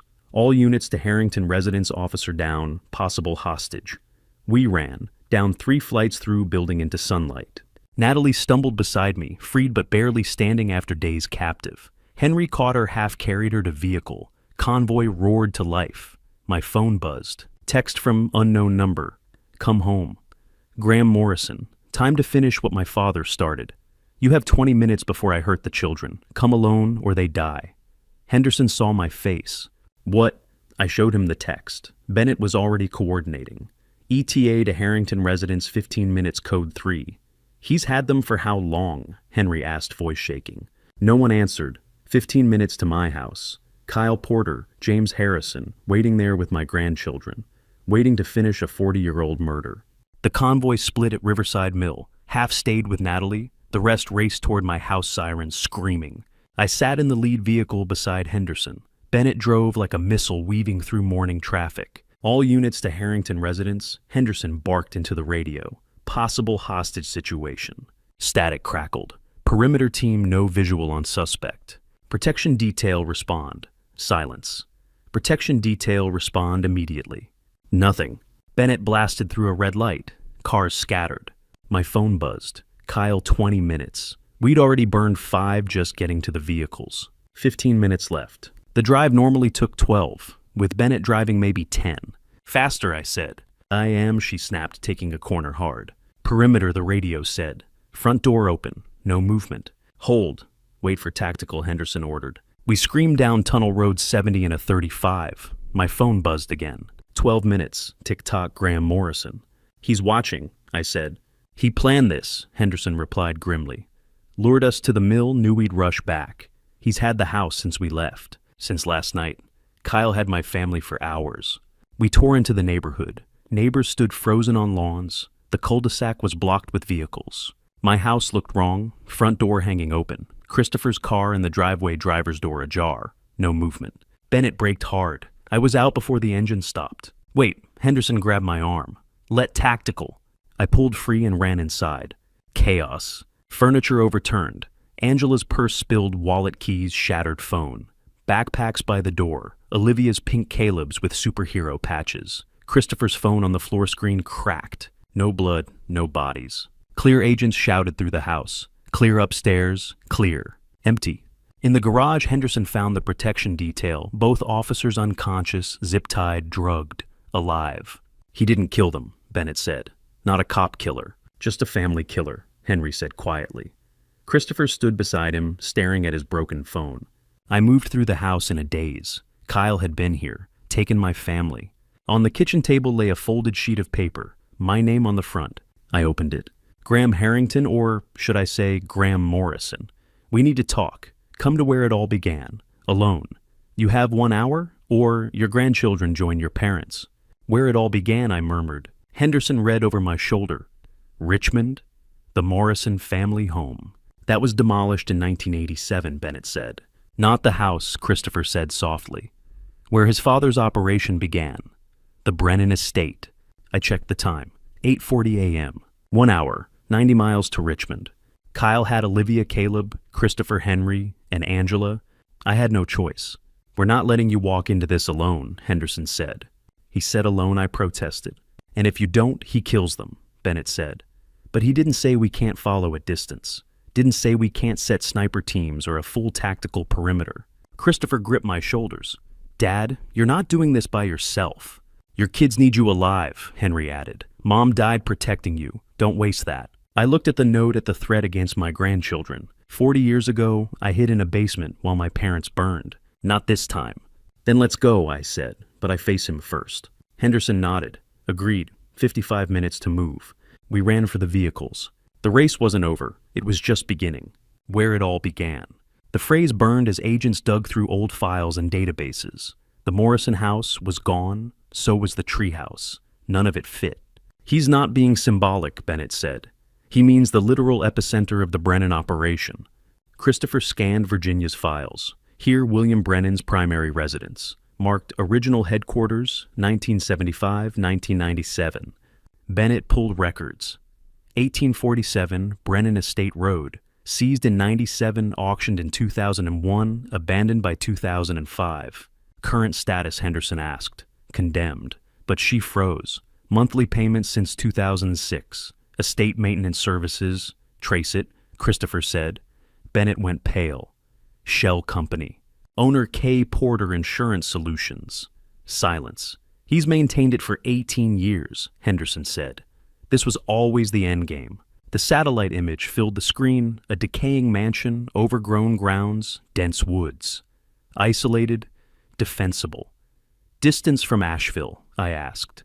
374 miles, Bennett said. 5.5 hours normal, but he gave 1 hour, Henry said. He lied, Christopher realized, to force panic, to make mistakes. Natalie, wrapped in a thermal blanket, spoke hoarsely. He once told me every good plan ends where it began. Full circle. I understood then. Kyle intended to kill me at the Brennan estate, where his father had ordered my family's murder 40 years ago. We leave now, Bennett said, already coordinating. Full convoy, highway clearance, under 4 hours. I stood my sons beside me. He wants me late, I said. So he has justification. He doesn't know we found him. Henderson checked his weapon. Then we have one advantage. Surprise. Outside the convoy, assembled engines running, lights flashing. Somewhere in that ruined mansion, Kyle was waiting. And we were coming. My phone rang an unknown number. Agent Bennett raised her hand sharply. Answer it. We're tracing. I put it on speaker. The room went silent. Hello, Graham, Kyle said smoothly. Or do you prefer Morrison? My jaw tightened. Where are my grandchildren? Safe, for now. I heard movement on the line. Olivia's brave didn't cry much. Caleb's more sensitive. Keeps asking for his mother. I swear to God, you'll what Kyle cut in. You don't get to threaten me. I hold every card. Christopher and Henry are alive too, by the way. Check your basement. Henderson was already on the radio. Seconds later, he nodded grimly. Both my sons had been found zip-tied in the wine cellar, drugged but unharmed. Kyle continued calmly. Here's how this works. You come to me, alone, no federal escort, no wires, no tracking. Then I tell you the truth about your parents' deaths, and you make a choice. What choice? Your life for theirs, he said without hesitation. You die quietly, tragic suicide, overwhelmed by grief, and I release the children. Your sons raise them. Everyone lives. A pause. Or you refuse and I kill Olivia and Caleb right now. Then I disappear with Virginia's money. My vision blurred with rage. Why? Because your family destroyed mine, Kyle said coldly. Your father stole from mine first. Thomas Morrison tried to blackmail William Brennan over a land deal. My father defended what was his. True or manipulation, I couldn't tell. Thomas Morrison wasn't a hero, Kyle continued. He was greedy. But you testified. You sent Marcus Webb to prison. You destroyed my family. I was 19 when federal agents tore our home apart. I watched my father die in court because of you. I've waited 40 years for this. I forced my voice steady. If I come, you swear the children go free. You have my word. I don't kill children. A beat. But I will if you force me. Bennett slid a note across the table. Stall him. I ignored it. What guarantee do I have? None, Kyle replied lightly. That's faith. But if I wanted them dead, they'd already be gone. I want you, Graham Morrison, the boy who hid in the basement. I want you to understand what you took from me. How do I know you really have them? There was shuffling then, a terrified voice. Grandpa! Olivia! I whispered, my chest breaking. Kyle returned. Satisfied 2 hours. Brennan estate. Come alone or they die. The call ended. Bennett turned to her team. Trace. Burner phone. One tower hit Henrico County, within 3 miles of Brennan estate. He's there, Henderson said, with the hostages. I stared at the phone, Kyle's words echoing. Your father stole from mine first. Absolutely not, Henderson said firmly. That's suicide. He'll kill you and the children. We can deploy HRT, Bennett added. Give us time surveillance negotiation. No. My voice was quiet but immovable. He's watching. If he sees federal movement, those children die. Christopher and Henry were brought upstairs, still unsteady from sedatives. Christopher stepped forward. Then we go with you. No, I met his eyes. Your father's. If I don't come back, Olivia and Caleb need you. This isn't negotiable, I said gently. 20 minutes of heated argument followed. Finally, a compromise. I would go to Brennan Estate alone within the 2-hour window. Federal teams would establish a perimeter 2 miles out, using long-range surveillance and thermal imaging. We can't get closer without alerting him, Bennett explained, pointing to a wooded ridge on the map. But we'll see everything from here. The tech team moved fast. Eyeglasses with a micro camera, a dental implant audio transmitter installed in a rushed field procedure that left my jaw aching. If you say the word Morrison, we breach, Henderson said. If your heart rate flatlines, we breach. If we lose signal for 60 seconds, we breach. Bennett pulled up Kyle's profile. He's a narcissist. He wants an audience. He'll talk. Let him. Find out where the children are. And if he shoots me on sight, I asked. He won't, Dr. Clark said calmly. He's waited 40 years. He needs you to understand him. That's his weakness. Christopher grabbed my arm. Dad, there has to be another way. There isn't. I held his gaze. This started with my family. It ends with me. Henry's voice cracked. We just found you. We can't lose you now. I pulled them into an embrace. I'm coming back. But if I don't tell Natalie I love her, tell Olivia and Caleb their grandfather died protecting them, like their grandmother did. Natalie sobbed quietly from the couch. Bennett checked the time. 15 minutes. I looked one last time at the satellite image of Brennan Estate, the decaying mansion isolated and waiting. Somewhere inside, a man who had planned revenge for 40 years was ready. I touched the eyeglass frame, feeling the hidden camera. Let's finish this. The GPS died 2 miles out expected. I relied on memory and Virginia State Police directions from an hour ago. They'd dropped back at the county line as promised. At 1:35 p.m., after 4 hours of driving, I turned onto a narrow access road choked with overgrown brush. The rental car FBI provided untraceable bumped over cracked asphalt. Then I saw it. Brennan Estate rose from the wilderness like a monument to decay. 3-story colonial architecture, once grand, now rotting. Massive white columns flanked a sagging portico. Windows gaped like empty eye sockets, some broken, others intact, but filthy. The circular driveway centered on a shattered fountain, weeds erupting through marble. My hidden camera transmitted everything to the command vehicle 2 miles away. Christopher, Henry, and Natalie watched the screens with Henderson and Bennett holding their breath. I parked, killed the engine. Silence pressed down. No birds, no wind, just the oppressive stillness of abandonment. I stepped out. Gravel crunched under my shoes. The front door opened before I reached it. Kyle Porter stood framed in the doorway wearing khakis and a polo shirt, like he was hosting a casual weekend gathering. A holstered pistol sat visibly on his hip. He smiled, calm, almost warm. Graham Morrison, after all these years. My voice was steady. Where are Olivia and Caleb? Alive, for now? Kyle stepped aside, gesturing inward. Please come in. We have so much to discuss. I crossed the threshold into a nightmare. The entrance hall stretched impossibly long. Sheet-covered furniture hulked in shadows. Peeling wallpaper hung in strips, exposing water-damaged plaster beneath. The smell hit me, mildew rot, decades of neglect. Yet somehow, the floors were swept clean, as if Kyle had prepared for this moment. This way. Kyle led me down a hallway lined with portraits Brennan family ancestors, staring down with oil-painted judgment. My dental transmitter picked up every word for the listening FBI team. We entered a library, floor-to-ceiling bookshelves filled with leather volumes. A massive oak desk dominated the space. 2 wingback chairs faced each other, positioned like a stage set. Kyle gestured to one chair. Sit. Can I offer you something I have your favorite Virginia told me? Bourbon, no ice. I remained standing. I didn't come here for drinks. Where are the children? Safe, upstairs, sleeping. I gave them something mild to keep them calm. They're not suffering, Graham. I'm not a monster. Kyle moved to a sideboard, poured 2 glasses of bourbon anyway. But we won't discuss them until we discuss us. Sit, please. I sat, calculating. The library had 2 exits, the door we'd entered, and French doors leading to an overgrown garden. Windows offered no escape bars installed on the outside. Kyle had chosen this room carefully. Kyle settled into the opposite chair, placing his pistol on the small table between us. Not pointing it, just there. A reminder. Comfortable. Kyle took a sip of bourbon, studying me like a specimen. This was my father's favorite room. He did business here, made decisions, gave orders. His expression shifted, something darker flickering beneath the civility. The order to kill your parents was given in this very chair. My hands clenched. Kyle leaned forward, his eyes locked on mine. Let's talk about October 12th, 1984. Kyle swirled, his bourbon eyes locked on me. My father wasn't a good man. Drug trafficking, extortion, murder, he did it all. But he had principles. He never touched families, never harmed innocents unless forced. He paused. Your father broke those principles. My jaw tightened. My father was a real estate developer.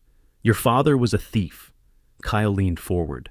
In 1983, my father paid Thomas Morrison $2 million as deposit for 40 acres in Henrico County legitimate development. Your father took the money, then sold that same land to another developer, pocketed both payments. That's a lie. Check the property records. Your family got very wealthy in 1983-84. Where do you think that money came from? Kyle let the doubt settle. When my father confronted him, Thomas Morrison laughed in his face, said, "What are you going to do? Call the police?" Kyle continued, voice softening.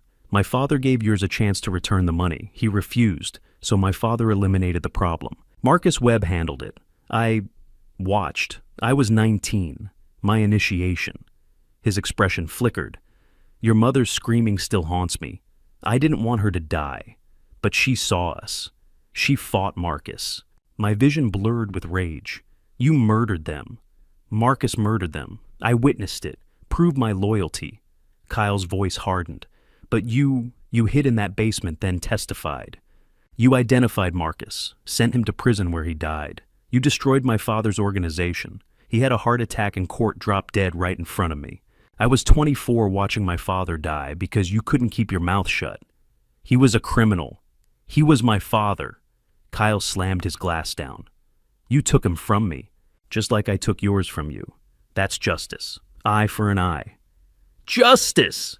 My laugh was bitter. You murdered innocent people. Were they innocent? Kyle's composure returned. Your mother helped your father launder the stolen money. She knew where it came from. New cars, private schools, that vacation home in Virginia Beach. That's not... Virginia didn't think they were innocent. Kyle dropped the bombshell. She investigated your parents' finances before marrying you. Found tax evasion, fraudulent deals, offshore money laundering. He smiled. Want to know what Virginia discovered? My world tilted. Kyle walked to the French doors. Virginia spent 2 years digging into your past before approaching you. She knew who you were. She knew what your parents had done. And she married you anyway, not out of love, Graham, out of guilt. You're lying. She was the FBI analyst on your Witsec case. She saw everything, including evidence her superiors buried because it made the Morrison family look bad. Can't have your star witness's parents be criminals too. My hands trembled. Even if anything you're saying is true, and I don't believe it, that doesn't justify burning them alive. My mother was innocent. Kyle's smile turned cruel. Was she really? Virginia didn't think so. He paused. Do you want to know what Virginia discovered about your mother, Graham? The real reason she died? Kyle stood, walked to the bookshelf, and pulled out a file folder. Virginia's handwriting was unmistakable. Morrison family. The real story. He tossed it onto the table, read it. My hands shook as I opened the folder. Inside were bank statements, property records, offshore account numbers, and Virginia's meticulous investigative notes spanning 2 decades. Virginia spent 25 years building leverage on my father's associates, Kyle said quietly. But she also investigated your parents. Want to know what she found? I couldn't speak. Your mother, Eleanor Morrison, knew about the land deal, he continued. She managed the company finances. She knew Thomas stole Brennan's money, and she helped hide it. Cayman Islands, Switzerland. Virginia found the accounts in 2019, still active. $1.8 million. No, I whispered. She wasn't innocent, Graham. She was complicit. Kyle's voice was calm, almost gentle. That's why she fought Marcus so hard the night she died. She wasn't protecting her life. She was protecting the account numbers hidden in her desk. I flipped through the pages. Photocopies of Eleanor's signature. Offshore transfers dated 1983 and 1984. Virginia's handwritten notes confirmed. Eleanor knew. Thomas didn't act alone. Why didn't Virginia tell me? My voice broke. Because she loved you, Kyle said, sitting back down. She wanted you to remember your parents as martyrs, heroes, but they were criminals. Graham like my father, like me, like what Virginia became. The room seemed to tilt. Everything I believed, my parents' innocence, my testimony, even Virginia's moral clarity collapsed. The difference, Kyle continued, is that I'm honest about who I am. I never pretended to be clean. I looked up. What do you want from me? I want you to understand. His gaze hardened. My father killed your parents because they betrayed him. You destroyed my father with your testimony. Virginia built an empire by blackmailing everyone connected to both our families. And now, here we are, two men ruined by the same greed. The children, I said quietly, they're innocent. Are they? Kyle tilted his head. They'll grow up and learn the truth, that their great-grandparents were thieves, that their grandmother was a criminal. Innocence is just ignorance, Graham. They're children. So were we, he replied. You when your parents died, me when I watched mine murder. I whispered everything I believed was a lie. Not everything, Kyle said. Virginia's love for you was real. She gave up her career, built that entire operation, and protected you for 40 years. His eyes darkened. That's what makes what she did to me unforgivable. I looked up sharply. What did she do to you? She turned my wife against me. Kyle walked to the window. After the Morrison murders, I ran. Changed my name in 1985. Went to UNC, MBA, insurance actuary. I wanted normal. I wanted out. He paused. My father died in prison in 1998. Stroke. I thought I was free. 14 years clean. Then he turned back. In 2016, I got an anonymous email. Blackmail, pay $100,000 or be exposed. I felt sick. I paid. Then another demand. Then another. $600,000 in 2 years. Loans, debt, panic. His jaw tightened. I hired a PI, traced it to Virginia Pierce Harrington, the FBI analyst. Your wife. She was protecting me, I said weakly. She was torturing me, Kyle snapped. I hadn't hurt anyone. I wasn't James Harrison anymore, and she punished me for sins committed at 19. Your father murdered my parents. Marcus murdered them, Kyle shot back. I witnessed it under orders. I was a teenager. Refusal meant death. Silence stretched. So I decided to destroy her peace like she destroyed mine, he said quietly. I researched her family, found Natalie, met her in 2017, married her in 2018. My blood ran cold. You used her. I infiltrated, he said. 6 years inside your family, holidays, birthdays. I watched you live in peace while Virginia destroyed my life. Kyle paced. Through Natalie's laptop, I accessed Virginia's files. 47 blackmail victims. I built leverage. If she exposed me, I'd expose her. Then why kill her? He stopped. Because she found out. January 2024. I begged her to stop. She said, justice has no statute of limitations. He looked at me. I couldn't go to police. I couldn't threaten her. So I eliminated the problem. You murdered her. I gave her justice, he said coldly. She took my peace. I took her life. I whispered, you cut her brake lines. I gave her a choice she never gave me, Kyle replied. Stop the FBI meeting or die. She chose to die. He leaned forward. So tell me, Graham, who's the monster? The boy forced to witness murder, or the woman who tortured him for decades? I forced myself to focus. The mission was simple, save Olivia and Caleb. Where are my grandchildren? Kyle's expression softened slightly. Upstairs, locked in a bedroom, unharmed. I'm not a monster, Graham. I don't hurt children. You're holding them hostage. I'm making a point. Kyle walked to the desk, opened a drawer, and pulled out a small medical case. Inside a syringe filled with clear liquid. You can end this. Your life for theirs. Right now. I stared at the syringe. Insulin, massive dose. You'll fall asleep. Heart stops in 3 minutes. Painless. Medical examiner will rule it. Suicide grief over Virginia's death perfectly plausible. The children go free. Your sons inherit Virginia's remaining money. Everyone moves on. And you? Kyle smiled. I disappear. New identity, new life. Again, I'm good at it. My mind raced. Let me see them first, I said. Let me say goodbye. Kyle studied me, calculating. Finally, he nodded. Fair request. Come. He led me out of the library down a hallway lined with water-stained portraits. My hidden camera transmitted every detail. Second floor. Kyle unlocked a door on the right. Inside, Olivia and Caleb huddled together on an old 4-poster bed. Both wore the same clothes from school. Yesterday wrinkled, frightened but alive.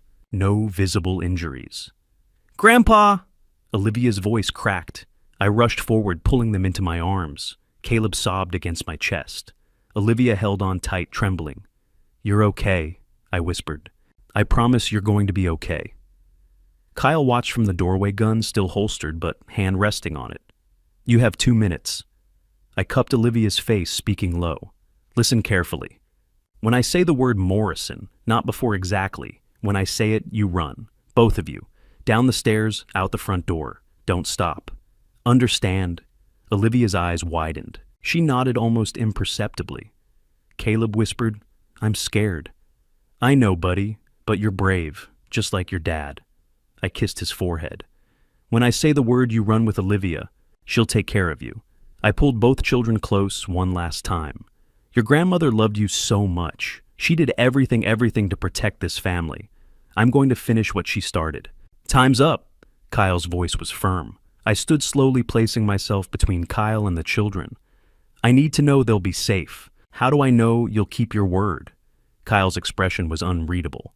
You don't. That's called faith, Graham. The same faith you had when you testified against Marcus Webb 40 years ago. You believed justice would prevail. He paused. Did it? I met his eyes. Justice isn't what either of us thought it was. No, Kyle agreed quietly. It isn't. He gestured toward the door. Downstairs. We finish this. I turned back to Olivia and Caleb one last time. Olivia mouthed Morrison. I nodded. Kyle locked the door behind us as we descended to the library. Touching? Now your choice. Back in the library, I made one final attempt to delay. Before I decide, tell me exactly how you killed Virginia. I deserve to know. Kyle's eyes gleamed. He'd been waiting for this. She called me March 19th, said she had proof of my identity, demanded a meeting. I agreed. Blue Ridge Parkway, overlook March 20th, 6 p.m. My fists clenched. I arrived early, 4 p.m., crawled under her car. Professional job, nearly invisible. Cut the brake lines 3/4 through. They'd hold for normal driving, but fail under pressure. Kyle's tone was clinical. At the meeting, I told her everything. Who I was, why I married Natalie, how much I hated her. She recorded you, I said quietly. Smart woman. Kyle nodded appreciatively. But she didn't know I'd already sabotaged her car. She drove away thinking she'd won, thinking she'd expose me to the FBI the next day. My jaw tightened. She crashed 2 miles out. Sharp turns, steep grade brakes failed completely. Car went over the embankment, rolled 3 times. She died instantly. Kyle's voice held no remorse. Clean, professional. The recording device in her purse survived because it ejected during impact. That's the tape you found? You knew about the tape. I assumed she had insurance, didn't care. By the time police found the recording, I'd be gone.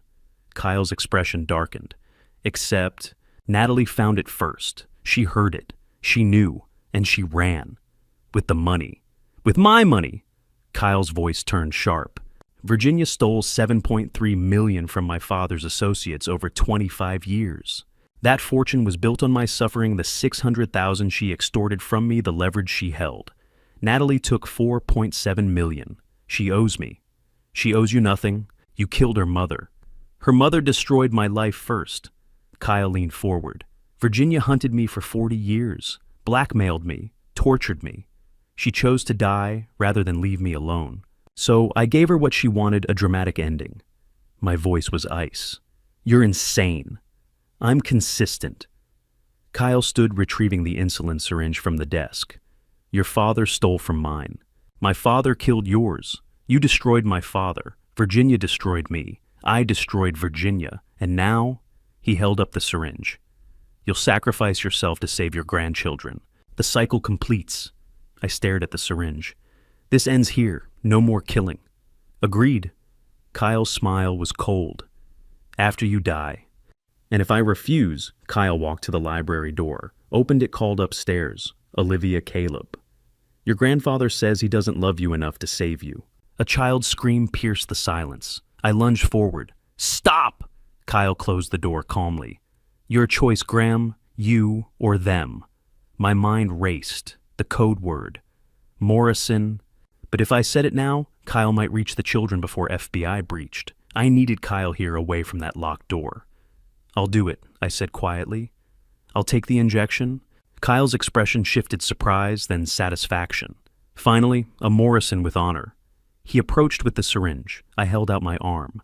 One condition. You release them the moment I'm unconscious. You don't touch them. You have my word. Kyle positioned the needle. My pulse hammered. Kyle pressed the needle to my skin. I looked him in the eye.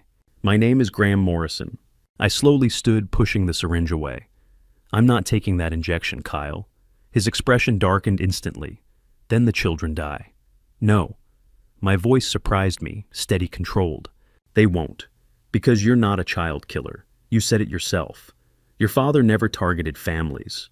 You were 19 when my parents died, barely more than a child. You've carried that guilt for 40 years. That's why you changed your name. Why you tried to build a normal life. You're not your father. Don't psychoanalyze me," Kyle snapped. "Virginia was wrong to blackmail you," I said, stepping closer. "She should have turned you in 25 years ago and let the system decide. But killing her didn't give you peace. It only gave you more guilt, more nightmares. Killing me won't save you. It will turn you into exactly what William Brennan was." Kyle's hand drifted toward the pistol on the table. "You don't know me. I know you kept those children alive. You drugged federal agents instead of killing them. You've spent your life trying to be better than your father." I held his gaze.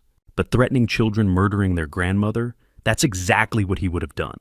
His hand trembled on the gun.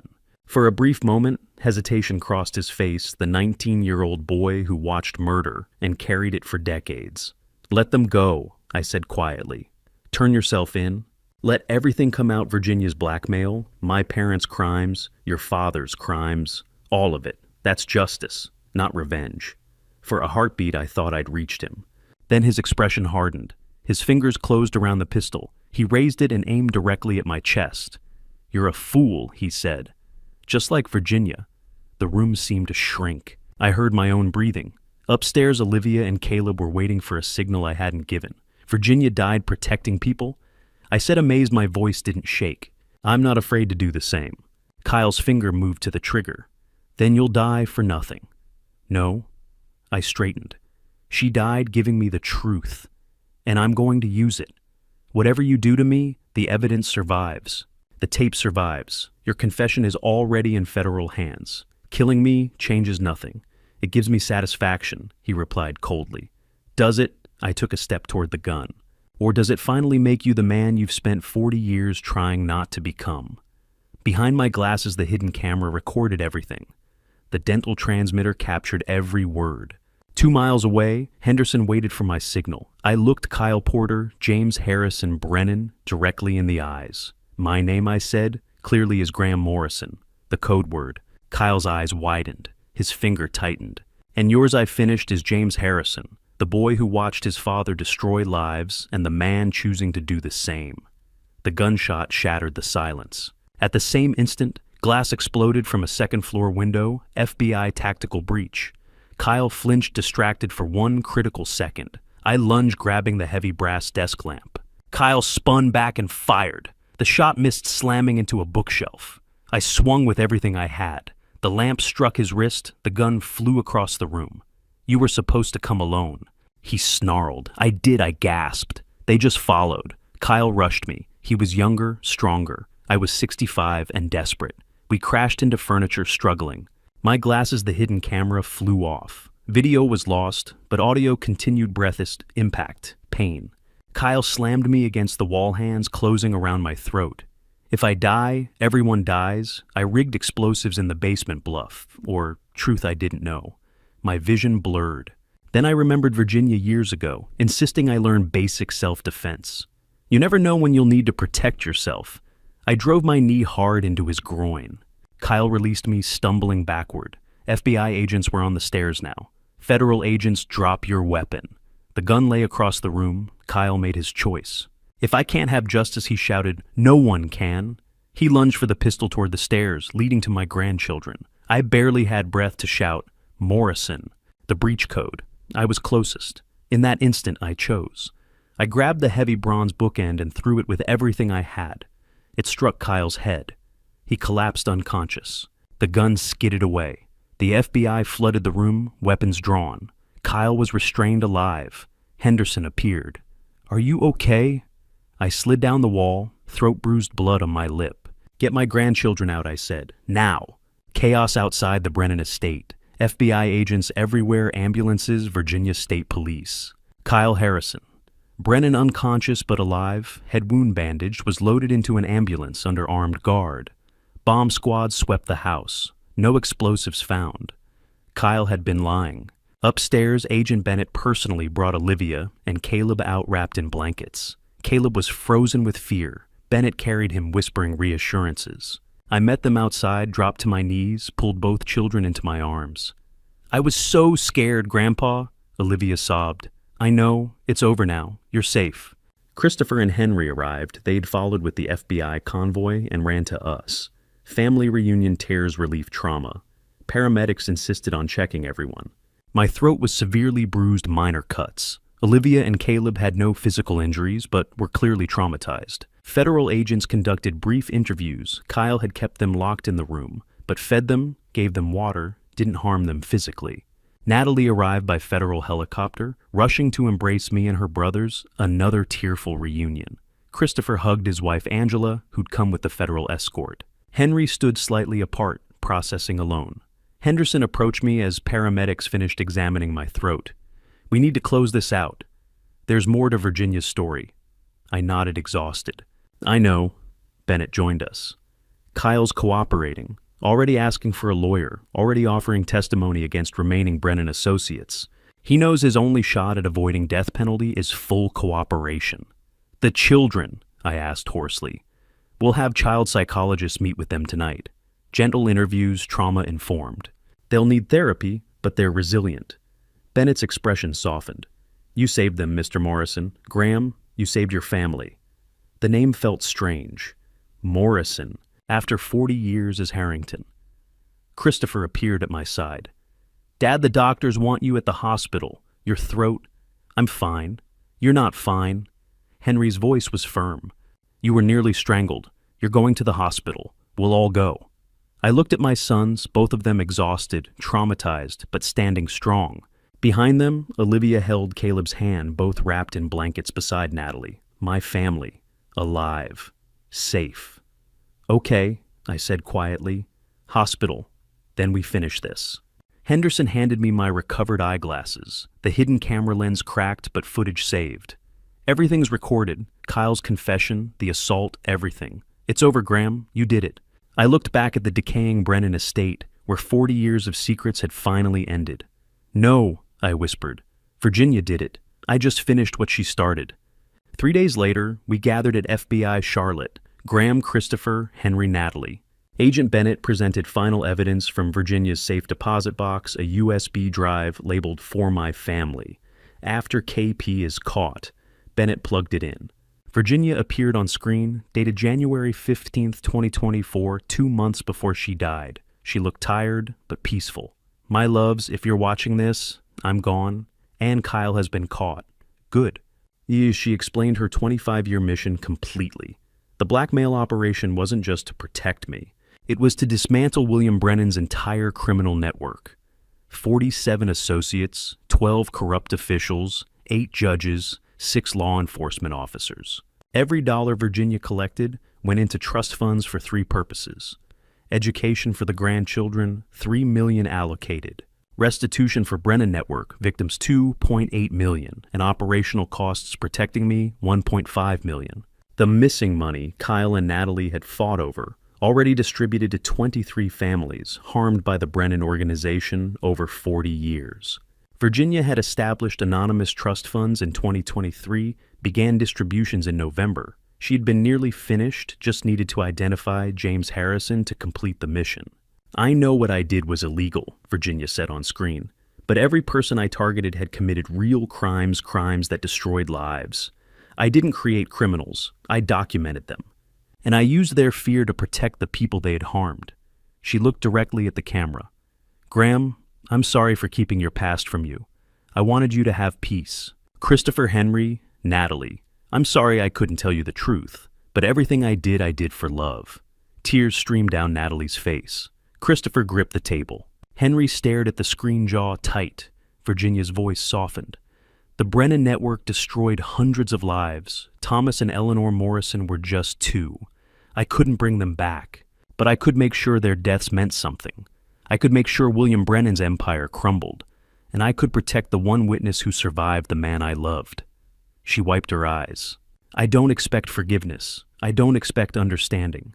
I just need you to know every choice I made, every risk I took, every lie I told, it was all for you, for family, for justice. Virginia looked straight at me through the screen. Graham, you're free now. Free to be whoever you want to be, Morrison or Harrington.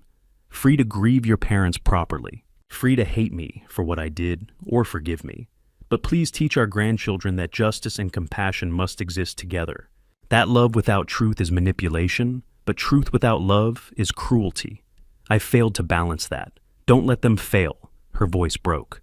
I love you. I've always loved you. I'll love you beyond death. Forgive me. Forgive yourself. Live fully. The screen went black. I sat in silence, tears on my face. Around me, my children cried. She was remarkable, Bennett said quietly. Flawed, yes, but remarkable. I nodded. She was everything. That afternoon, Bennett presented the final outcomes of the case. Kyle Harrison Brennan would be tried in Virginia for first-degree murder. 5 counts of kidnapping, assault, extortion, and racketeering. Federal prosecutors were seeking life without parole. The death penalty remained possible, but unlikely given the complexity of the case and Kyle's cooperation. Kyle was already testifying against the remaining Brennan network. His statements were expected to close 14 unsolved murders committed between 1975 and 1995. The Morrison murder case from 1984 was officially reopened. Evidence from Virginia's files and Kyle's storage unit would allow prosecutors to posthumously indict William Brennan, Detective Raymond Cook, and 3 corrupt prosecutors who had buried the truth decades earlier. My testimony from 1984 was formally vindicated. The Department of Justice would issue an official apology. Witness protection gave me a final choice: legally reclaim my birth identity as Graham Morrison or remain Graham Harrington. Natalie's withdrawal of $4.7 million was ruled legitimate. As Virginia's executor, she had fled for safety. The money was recovered and would be redistributed according to Virginia's will. No charges were filed. Federal prosecutors declined to pursue posthumous charges against Virginia. Her actions had been illegal, but they dismantled a powerful criminal network and prevented greater crimes. Officially, she would be remembered as a complex figure. There's one more thing, Henderson said. Virginia left something for you. He handed me a sealed envelope. For Graham. Open after everything ends. Take it home, Bennett said gently. I held the envelope, recognizing her handwriting immediately. One last message from my wife. What happens now? Christopher asked. Henderson leaned forward. Now we rebuild. Kyle's testimony will bring closure to dozens of families. Virginia's documentation will change how we handle organized crime infiltration. And he looked at me carefully. You get to decide who you want to be. Graham Morrison or Graham Harrington. Both, neither. Whatever feels right, he said. You spent 40 years as someone else. Now you choose. I need time, I said. Take it, Bennett replied. The threats are gone. You're free for the first time in 40 years. Free. The word felt unfamiliar. I had lived as Graham Harrington, built a life, raised children, loved a woman. But I had been Graham Morrison first, the boy who survived, who testified, who lost everything. I stood. Thank you for protecting my family, for finishing what Virginia started. She'd be proud of you, Henderson said, facing Kyle at the Brennan estate and saving those children that took courage. It took desperation, I replied, and love. Love and justice, Bennett said quietly. Her gravestone should say that. It will, I promised. That evening alone in the bedroom, Virginia and I had shared for 38 years. I opened her letter. 8 pages, her handwriting, dated February 2024. My darling Graham. If you're reading this, you know everything. She wrote that I now knew who I truly was, Graham Morrison. She confessed to 25 years of blackmail, manipulation, and crime, all done to protect me, avenge my parents, and destroy the network that murdered them. She admitted how it ended. Kyle killed her. She wasn't angry at him. She was angry at herself. She wrote that in her pursuit of justice, she had lost compassion, that she had become what she hated, someone who destroyed lives in the name of righteousness. She wrote about us, meeting in 1985, our wedding in 1986, Christopher and Henry's births, adopting Natalie. Every memory was real. Her love had never been a lie. The only lie was a mission keeping my past from me. She apologized for stealing my right to know myself. When she met me, I was healing. I had forgotten the worst of the trauma. I was happy. She couldn't bear to drag me back into pain, so she carried it alone. She built walls of secrets around me, keeping me safe inside a prison I never knew existed. Now she wrote I was free. Free to choose my name, free to grieve properly, free to hate her or forgive her.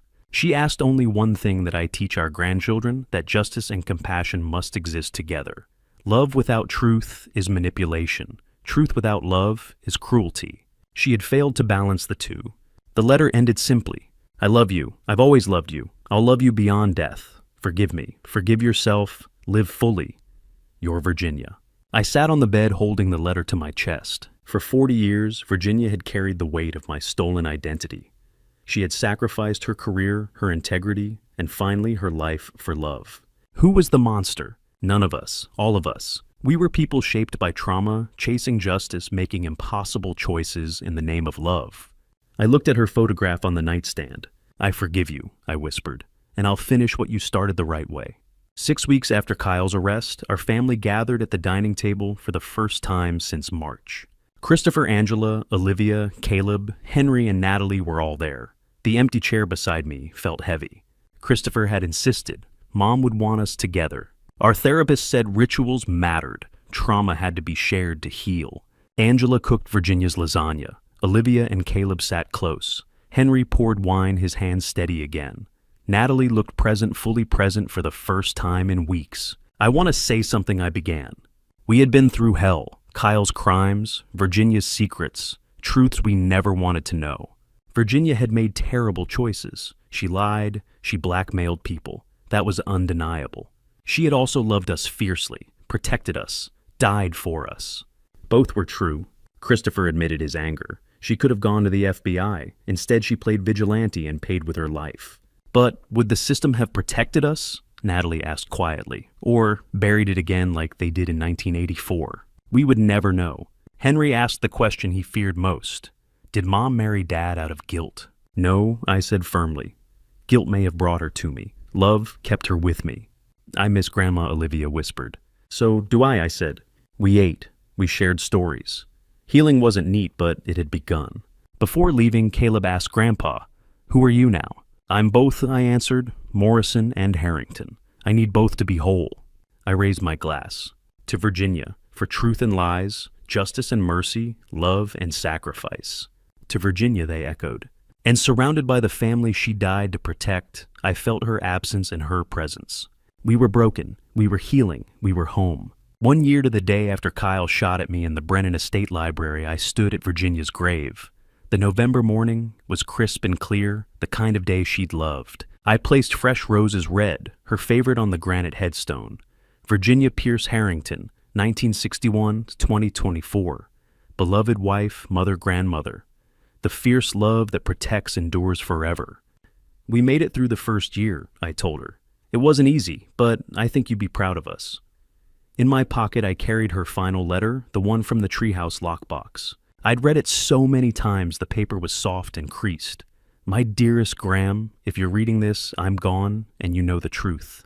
I know you're angry, I know you feel betrayed, but please remember, every choice I made, every line I crossed, every secret I kept, it was all for you. Loving you and raising our family has been the greatest privilege of my life. Please forgive me. I forgive you, I whispered. I understand now. The past year had brought seismic changes. Kyle Porter, James Harrison. Brennan pleaded guilty to first-degree murder, kidnapping, and extortion. He received life without parole at Red Onion State Prison. At sentencing, he'd looked directly at me and said, "I'm sorry, not for Virginia, she earned that, but for Olivia and Caleb, for Natalie. I became my father after all." I didn't respond. There was nothing left to say. The Morrison murder case from 1984 was officially reopened and resolved. The Richmond Commonwealth's attorney issued a formal apology for the corruption that had denied my parents justice for 40 years. A memorial plaque was installed on Monument Avenue commemorating Thomas and Eleanor Morrison as victims of organized crime and institutional failure. Christopher and Angela had survived their crisis. Marriage counseling and determination kept them together. Christopher now consulted for the FBI's Financial Crimes Unit, dismantling money laundering operations. "Mom showed me what one person can do," he'd said. "I want to do it legally." Olivia and Caleb were healing, slowly but healing. Olivia, now 13, had joined her school's debate team and talked about becoming a lawyer. Caleb, 11, painted vivid canvases that released trauma his words couldn't express. Henry had moved to Seattle, taken a cybersecurity position, and was dating Emma, a kindergarten teacher, who made him laugh again. He called every Sunday. Natalie had stayed in Asheville, started nursing school, and volunteered at a women's shelter. She'd returned $3. $7 million to the federal government for victim compensation funds, keeping $1 million for education and a trust for Olivia and Caleb. Mom wanted us taken care of, she'd said, but not with money taken through fear. As for me, Graham Harrington Morrison, 66 years old, I'd found unexpected purpose. I spoke at victim advocacy conferences, telling Virginia's story and mine, not to excuse what she'd done, but to illuminate the impossible choices that trauma and injustice force upon people. I'd partnered with the Virginia Crime Victims Coalition to develop better WITSEC protections. I'd testified before the state legislature on criminal justice reform.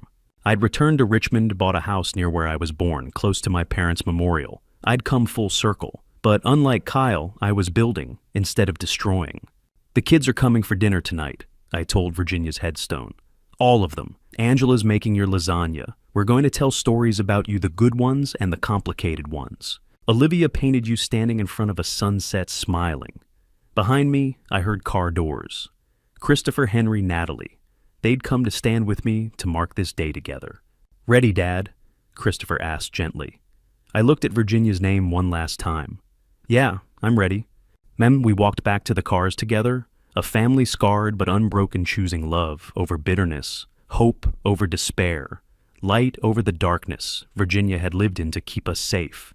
Above us, the November sky stretched vast and blue, full of promise. Virginia Pierce Harrington had sacrificed everything to protect the people she loved. Now, it was our turn to honor that sacrifice by living well, by loving fiercely, by fighting for justice the right way. And that, I thought, as we drove toward home, was the truest justice of all.